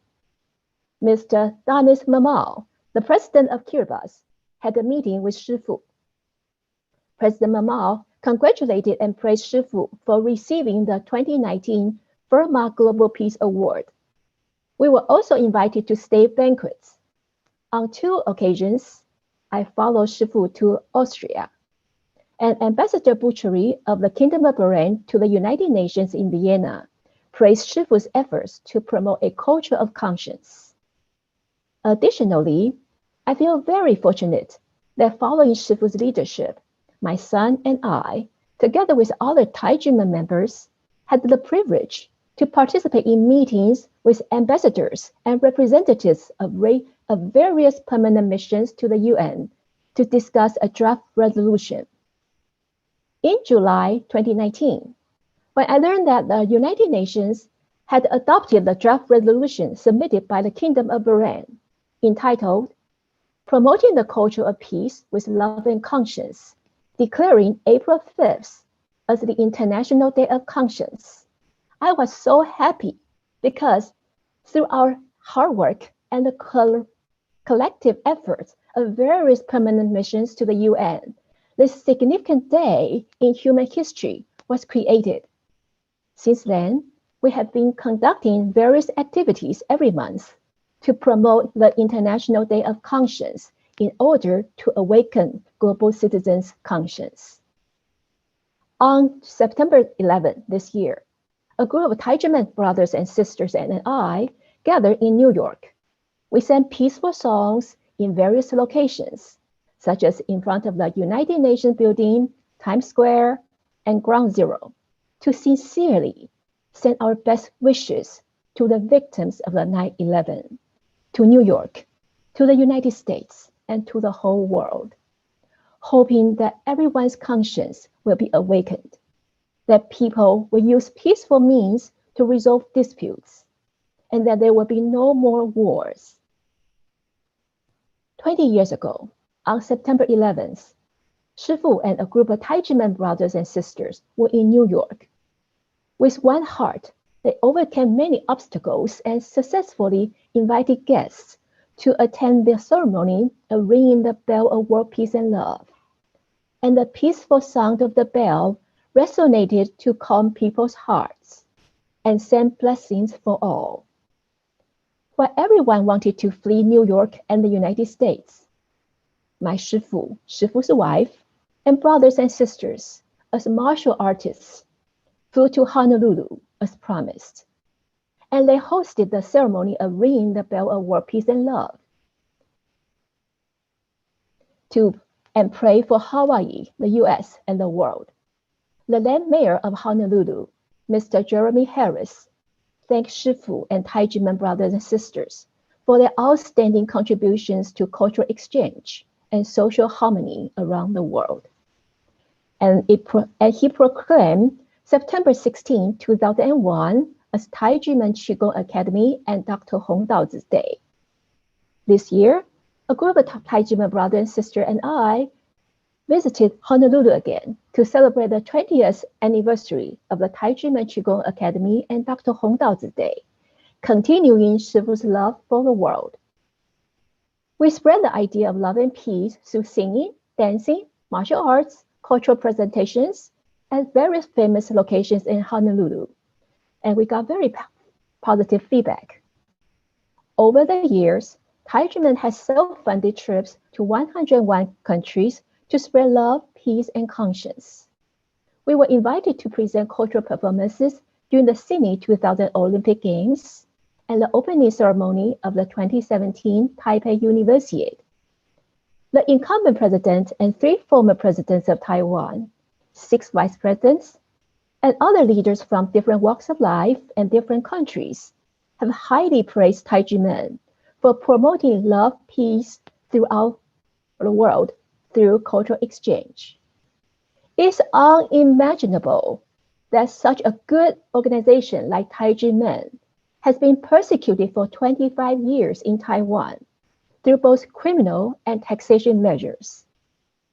In 2007, the Supreme Court of Taiwan found Tai Ji Men not guilty of a tax evasion or any other charges. By law, Taiwan's National Taxation Bureau should have revoked the illegal tax bills. Surprisingly, it ignored the court decision, overstepped its authority, and kept issuing illegal tax bills to Tai Ji Men. According to General Comment number 22 of the International Covenant on Civil and Political Rights, and Articles 53 and 113 of Taiwan's Compulsory Enforcement Act. Tai Ji Men's land intended for self-cultivation is comparable to a place of worship or a parcel of land intended for that purpose, and is not subject to seizure, let alone auction or nationalization. The NTB, the National Taxation Bureau, and the enforcement agency knew the law and broke the law, making the Taiwanese government a robber, robbing people of their property, and severely damaging its international image. Despite the persistent persecution by a few rogue bureaucrats in Taiwan, it is remarkable that Tai Ji Men's leader and members have never ceased to promote love, peace, and conscience around the world. They also continue to organize forums, write petition letters, and stage peaceful protests to convey their insistence on truth and justice as practitioners of self-cultivation, and to call on the public to pay attention to taxpayer rights and to monitor the Taiwanese government to make sure it administers its policies according to the law. They not only want to resolve the Tai Ji Men case, but more importantly, hope to awaken the conscience in the bureaucrats and global citizens with their actions, in the hope that there will be no more unjust and false cases, and that everyone's freedom of religion or belief and human rights will be protected. In this battle for justice, we are happy to see more and more conscientious people joining us in showing support to Tai Ji Men, forging precious friendships across national boundaries. I'm very grateful to all of you who are attending today's forum, and to all of those who have helped us along the way. Tai Ji Men is a spiritual organization with members all over the world. The message of love, peace, and conscience that Tai Ji Men has been promoting is beneficial for the world and conducive to the peaceful and sustainable development of the world. If we do not stop the abuse of public power against Tai Ji Men, the rogue bureaucrats will likely hurt others, which is violating the human rights of all of us. Therefore, the persecution against Tai Ji Men is damaging to all of us. Former U.S. Ambassador at Large for International Religious Freedom, Sam Brownback, said that freedom of religion or belief should be guaranteed to everyone, everywhere, at all times. He also said, and I quote, "We believe government's role is to protect the innate right of a person to select their own course of future for their soul." End quote.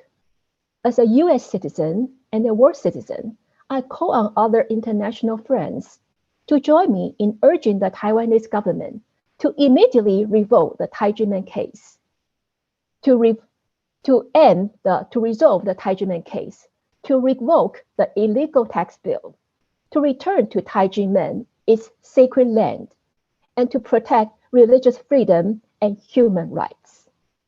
Thank you all. Thank you, Ms. Chen, for reminding us the reality, the importance of the sacred land for Tai Ji Men and for religion,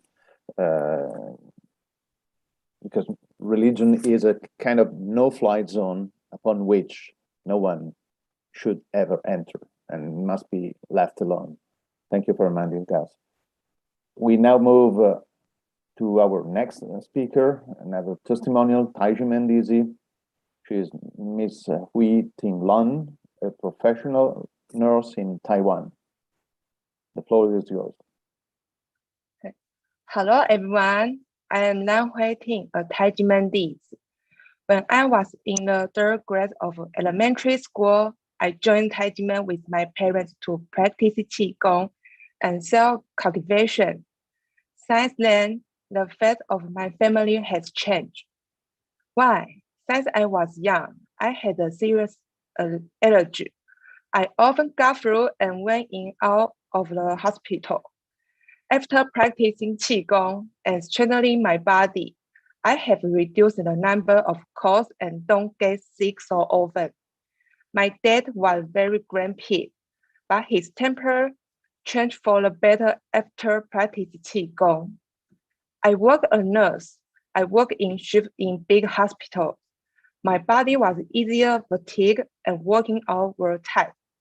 Practice Qigong make me feel better. I can concentrate and relax.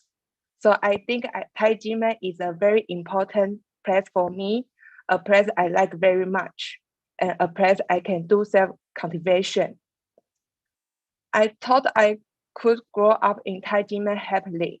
However, on December 1996, Prosecutor Hou Kuan-ren illegally searched Tai Ji Men and brought a large number of media to trial. He fabricated charges for Tai Ji Men and abused his power. He wrote to the Ministry of the Interior and various county and city governments and tried to dissolve Tai Ji Men and to cut off water and electricity in the academies. He abused public power to bullying us. Prosecutor Hou arbitrarily detained my Shifu's wife and brother sisters without evidence, and also frozen all the property of my Shifu's wife without leaving a dime. Prosecutor Hou didn't follow the due process at all, and his abuse of power was absurd and unprofessional. In 2002, the Control Yuan took the initiative investigate Tai Ji Men case and detailed 8 major violations of Prosecutor Hou Kuan-ren. Violation of non-disclosure of investigations, illegal search, illegal freezing of assets, and information of judicial practice. Prosecutor Hou was also transferred to the Ministry of Justice, where he was generally held accountable and dealt with. The Control Yuan determined that the indictment was inconsistent with the evidence. Finally, it didn't confirm the law of evidence and filed a public prosecution.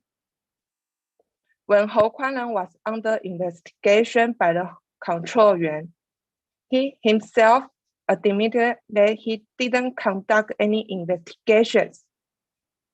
From the Tai Ji Men case, we can see that one single person's fault, which Hou Kuan-ren made, can bring harm to the whole country. At that time, I was still young and didn't know what happened. Through reading the news media and newspaper, I learned that our Tai Ji Men was under attack. Many news stations are broadcasting the news with the title, "Raising Goblins to Slaughter Our Tai Ji Men." When I went to school the next day, I hear my classmates discuss the sensational headline reported by the news media yesterday. As a Tai Ji Men did, I feel very helpless and didn't know how to refute them or explain it. The news was totally incorrect. Some of my close classmates asked me, "Hey, how do you raise governance in Tai Ji Men?" I was very scared and didn't know how to explain it. If I told them that this was not the case, they would laugh at me. What I experienced was the worst. Some brothers and sisters at my age suffering even more, which no one could imagine the kind of experience that would cause psychological damage and fear. After I grew up and listened to Tai Ji Men brothers and sisters narrating their memories and all the things they had encountered at that time, and watched the news about Tai Ji Men at that time, I can only say that this experience is actually like the February 28th in Sudden White Terror period. What Tai Ji Men deeds have suffering makes me feel painful and heartbroken. I can bear to see Shifu's wife, brothers and sisters being tortured. It's so scary to recall how brutal the situation was at that time. On July 13, 2007, Taiwan's Supreme Court finally returned as innocence and ruled that Tai Ji Men was not guilty, didn't own taxes, and didn't violate the tax collection law. We thought that this case would end. Unfortunately, the National Taxation Bureau ignored the court's decision and still illegally imposed taxes on Tai Ji Men. Over the past 25 years, we have gone to administrative relief, worked on the streets, and went to the Taiwan presidential office, telling the government our simplest demands, which were to abolish the illegal and fabricated tax bills, and to give us a country of justice and rule of law. The strong wind, hard rain, and the burning sun couldn't keep us away from our hope for justice. I hope that the government will hear our voice and the conscience of government officials will be awakened, and they will not make the same mistake again. Mr. Huang Kunguang, the former inspector of the Kaohsiung Branch National Taxation Bureau, pointed out that the Tai Ji Men was indeed illegally taxed. This is a definite violation of tax law. Prosecutor Ho didn't find Tai Ji Men's fraud of money. He couldn't sue Tai Ji Men without evidence. He has against the law and family Tai Ji Men. After experience of Tai Ji Men incident, I found that Taiwan is full of tax victims who have received illegal tax bills from the National Taxation Bureau. More people are facing tax issues in Taiwan. It's actually a positive thing. Everyone knows their rights and monitor whether the government is doing the right thing, and don't let their rights be deprived. If a country is to change for the better, the tax system must be correct. I hope that Taiwan government will reject the Tai Ji Men fabricated case and bring a beautiful future for the next generation. Thank you for listening. Thank you so much for your direct testimony and reminding us once more what injustice, what kind of sorrow injustice can bring to people and families. I sympathize with all your sufferings, and we're trying to do our best to bring some consciousness in the world about this terrible case. We now move to our last testimonial for today, ending our second session before conclusion, and I'm giving the floor to Dr. Claire Lowe. She's a postdoctoral fellow in the Institute of Biomedical Science in, I'm sorry, I lost my notes, in Academia Sinica. She's a Tai Ji Men Dizi. The floor, Dr. Lowe, is yours.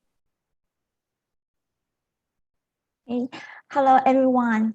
I'm Claire. Today, I would like to share about the action of love. I grew up practicing Qigong and spirituality in Tai Ji Men. We believe that cultural exchange motivated by love can promote world peace, which is our common belief. My Shifu, Dr. Hong Daozi, guided me how to conduct myself with wisdom through both words and example. For example, the conversations between Shifu and leaders from all walks of life in various countries, and the greetings with the homeless people on the roadside are all examples that had a profound impact on me.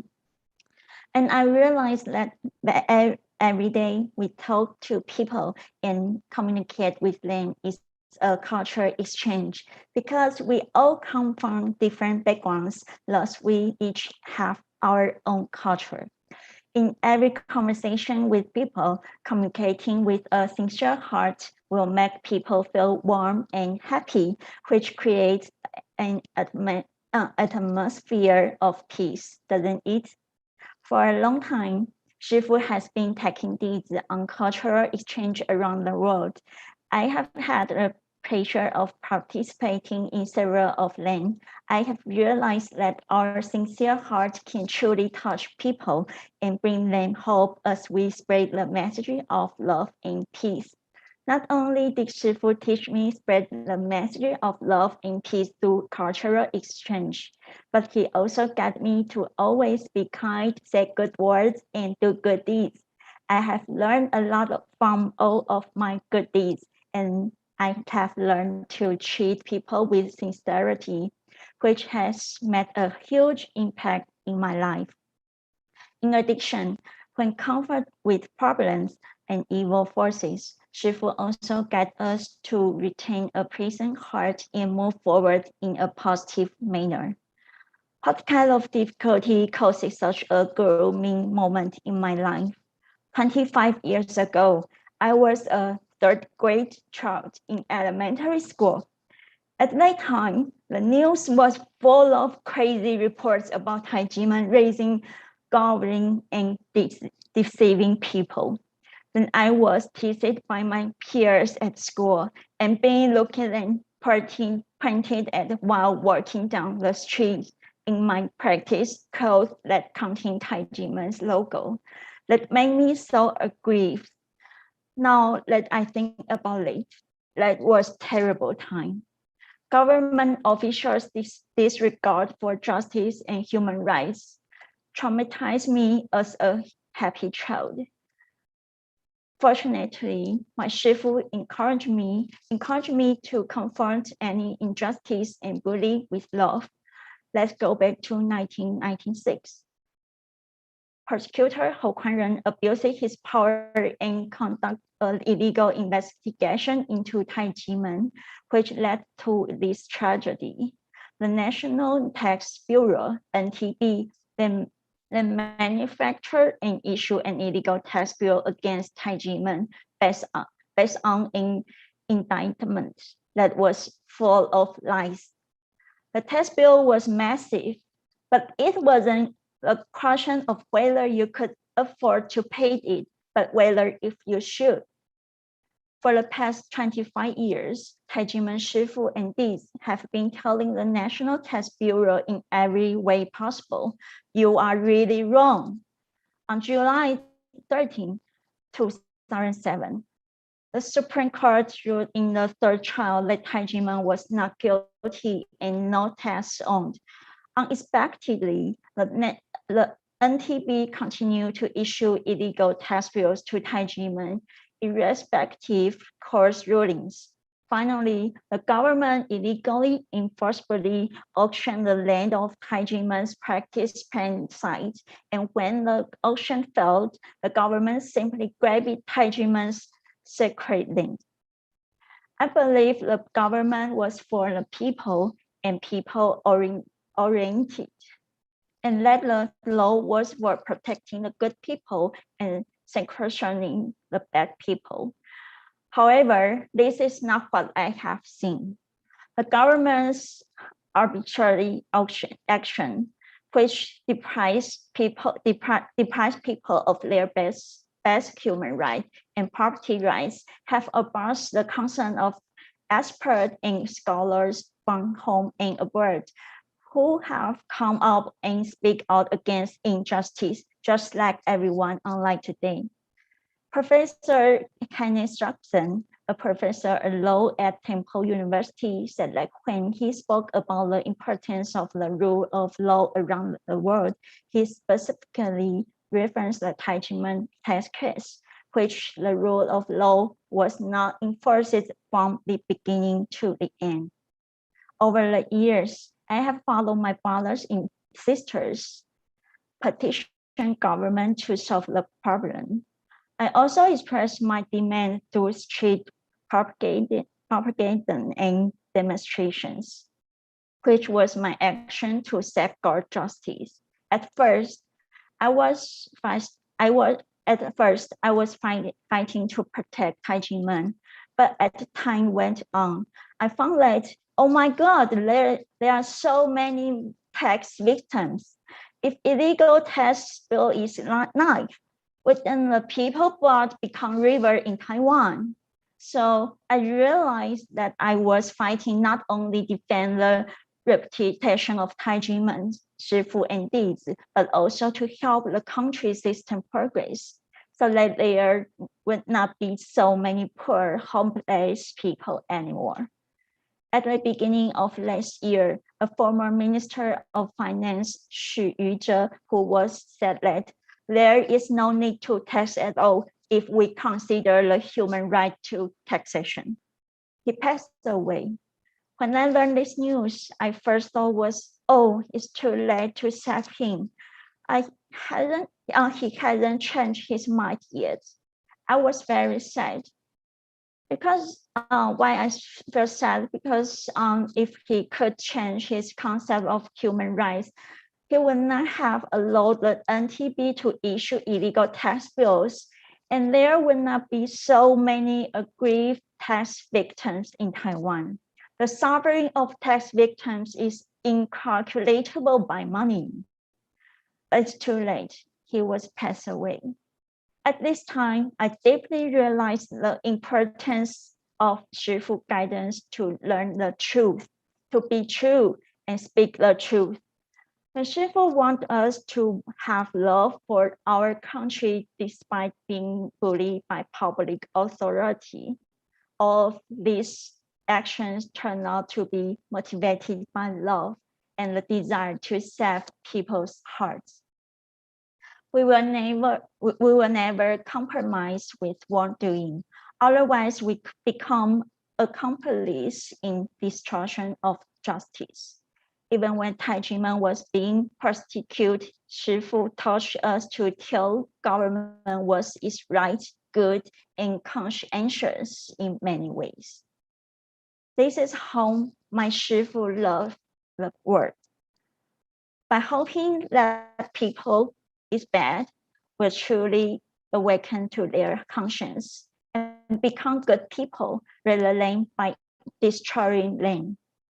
Shifu kept encouraging us to take practical actions so that we could understand the importance of love, peace, and conscience in the process of experiencing something personally.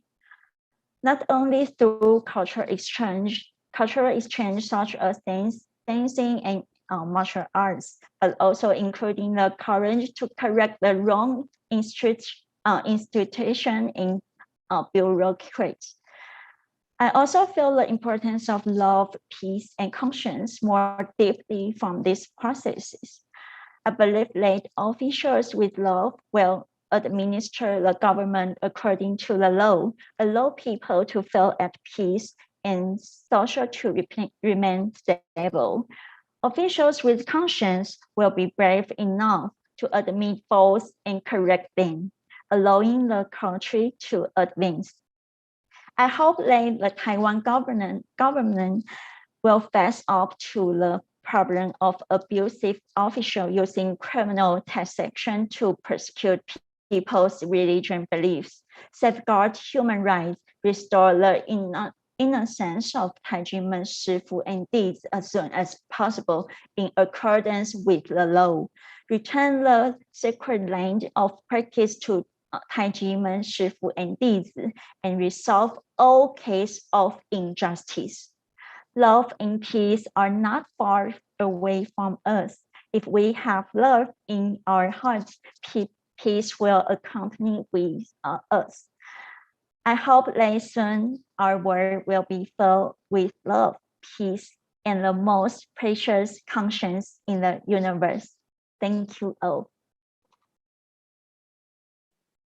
Thank you, Dr. Lod, for reminding us on the eve of the International Day of Peace 2021 of the importance of the Tai Ji Men case for religious freedom and for freedom, and for reminding us that that is not the case of Tai Ji Men, but we, in a sense, are all Tai Ji Men Dizi today and always, because it's a fight, it's a peaceful fight for justice, freedom, truth. And so we are all brothers and sisters in this adventure. And of course, wishing you the best for you and all the Dizi, the best for solving quickly this terrible case. We're now ending our webinar today. So it is my pleasure to pass the floor to Mr. Willy Fautré. He is director and co-founder of Human Rights Without Frontiers in Brussels. He will conclude our webinar with some reflection of his own. So, Mr. Fautré, the floor is yours. Thank you very much, Marco. Before sharing with you my conclusions about this seminar, I would like to briefly tell you why such an International Peace Day is so important for me too. When I was young, I was an admirer of Gandhi and Martin Luther King because they were answering violence with words of love and compassion, but also with peaceful actions, including civil disobedience, even if the price was beatings, torture, and imprisonment. I've always been against war, but when the time for compulsory military service came, I didn't have the courage to go to prison as a conscientious objector.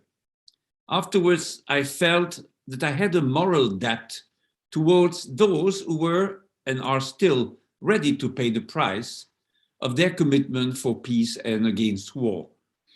That's the reason why I've always defended conscientious objectors all over the world who were sent to prison and are still sent to prison in some countries because of their beliefs, most of them being Jehovah's Witnesses. At the time of the Cold War in Europe, I thought that the best way to avoid an apocalyptical war between the Soviet Union and the West was to support peaceful believers of all faiths and human rights activists in communist countries. That was the right choice. Indeed, we never experienced a war between the Warsaw Pact forces and NATO countries on the European territory. This personal experience explains why I have always defended freedom of religion or belief for all as a peaceful value, and why I am with you on your side in your peaceful fight for love and justice, Tai Ji Men, Dizi, and others. Now, coming to the contributions of our various speakers today. PierLuigi Zoccatelli stressed that the historical religions are ambivalent and can be a source of extreme violence when they are politicized. Since 9/11, 2001, hundreds of terrorist attacks have been perpetrated in the name of religion around the world. All of a sudden, religion didn't appear as a resource for world peace, but as a problem. Religions have now become suspicious, and the rights of believers are increasingly restricted, not only in totalitarian and dictatorial countries, but also in our democratic countries. Leaders of historical religions and spiritual movements are now facing a global challenge. They understand that they must do more to persuade the world that they are a source for peace and not for war. They must preach, teach, and practice non-violence. They must clearly say in cases of violence, quote, not in our name, not in the name of our religion, unquote. Francisco Tenorio analyzed the practice of tax exemption from historical perspective. At some time in the history of Christianity and states recognizing the authority of the Pope of the Roman Catholic Church, religious institutions were taking care of poor, sick, vulnerable people, and in exchange of their social welfare, they benefited from tax exemption. Social utility of religious institutions has remained a cornerstone of tax exemption in modern democracies, but in priority for historical religions and not necessarily for new religious movements, despite their social utility, despite their promotion of democracy, human rights, tolerance, social harmony, and peace. Tai Ji Men qualifies for tax exemption as its teachings promote such values in all segments of Taiwanese society, with a special focus on the youth, Tenorio said. But taxation can also be misused as an instrument of discrimination and persecution by denying its advantages to religious and spiritual groups, which are perceived as competitors to some establishment and some vested interests. Iván Arjona regretted that Tai Ji Men and Dr. Zhong had been victims of painful mistrust for 25 years. He wondered why, in a democratic country like Taiwan, a peaceful and law-abiding minority religious group has to defend itself against false accusations by some state institutions and spend a lot of funds on attorneys instead of fulfilling its noble mission, serving civil society and vulnerable people. Educating dozens Dizi in the spirit of Tai Ji Men is equivalent to training soldiers for peace and love against violence and hatred. Hui-Ting, a TV broadcast host and commentator, stressed that being a national civil servant means pursuing national interests, fairness, and justice, and the well-being of people. The bonus he might benefit from should never be on his mind, and when he deals with issues disputed by a taxpayer. I am on the side of Tai Ji Men brothers and sisters, Zhong said, because they want to put the universal values of liberty, democracy, and human rights into action. I stood with them on the 14th anniversary of their partial rehabilitation, and I am willing to work hard with them until the day of full rehabilitation, he added. Some Dizi have also shared their feelings with us about this International Peace Day. I will not quote all of them, but just take a few, just as Hui-Ting, for example, who testified that thanks to the practice of Qigong and self-cultivation, her father improved his relations with the family. Since she was young, she had a serious allergy, often got flu, and went in and out of the hospital. But after practicing Qigong, her health improved. She now works as a nurse in shifts in big hospitals. Jennifer Hung, who's a doctor in business administration and a Dizi for 27 years, recalled that for the past 50 years, the mission of the Tai Ji Men Qigong Academy has been to spread love and peace around the world. She stressed that to this end, Tai Ji Men has held cultural exchanges in 101 countries on 5 continents and in more than 300 cities. Tai Ji Men has hosted 3,000 cultural exchanges for the sole purpose to spread its message of peace and love and to promote a culture of conscience. Over the years, she had the opportunity to occasionally travel with Dr. Zhong and learn from her trips that the most direct human-to-human interaction is through heart-to-heart exchange, whatever the language or the culture.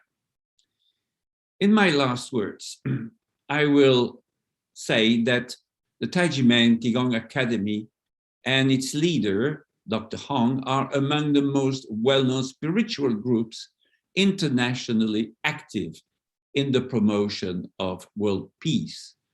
And that's what PierLuigi Zoccatelli also stressed. In 2000, Dr. Zhong started touring all continents with Tai Ji Men's Bell of Peace, which prominent figures throughout the world were invited to ring.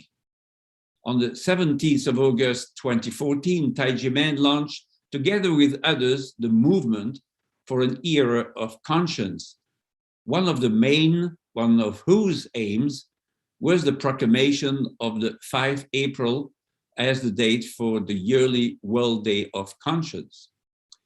This aim was eventually achieved in 2019, when the UN officially proclaimed the 5th of April the World Day of Conscience. Spiritual self-cultivation and peace activities are not two separate spheres for the Dizi of Tai Ji Men. They are one and the same. The awakening of conscience unleashes wisdom, says Dr. Zhong. And once awakened, he says, conscience nourishes wisdom. This awakening, however, can only happen in an environment where love, peace, and human rights prevail. Tai Ji Men welcomes Dizi of all religions, but considers itself the heir of 6,000 years of Chinese esoteric Taoism and Qigong. Again, this is not a claim the movement regards as separate from its peace activities. Harmony is a key principle of Chinese culture, and Dr. Zhong insists that by utilizing the millennial-old philosophy of yin and yang, he may offer a valid recipe for world peace and at the same time legitimately represents, in the name of Taiwan, the most venerable Chinese cultural tradition. I thank you for listening for my final remarks. And now the time has come to watch a last video to conclude this webinar. Thank you.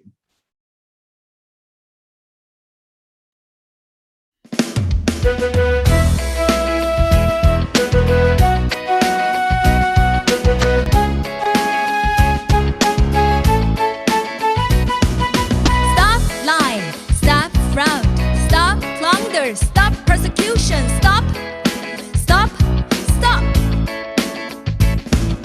No greed, no harm, no bully, no violence, no, no, no. Adhere to the truth.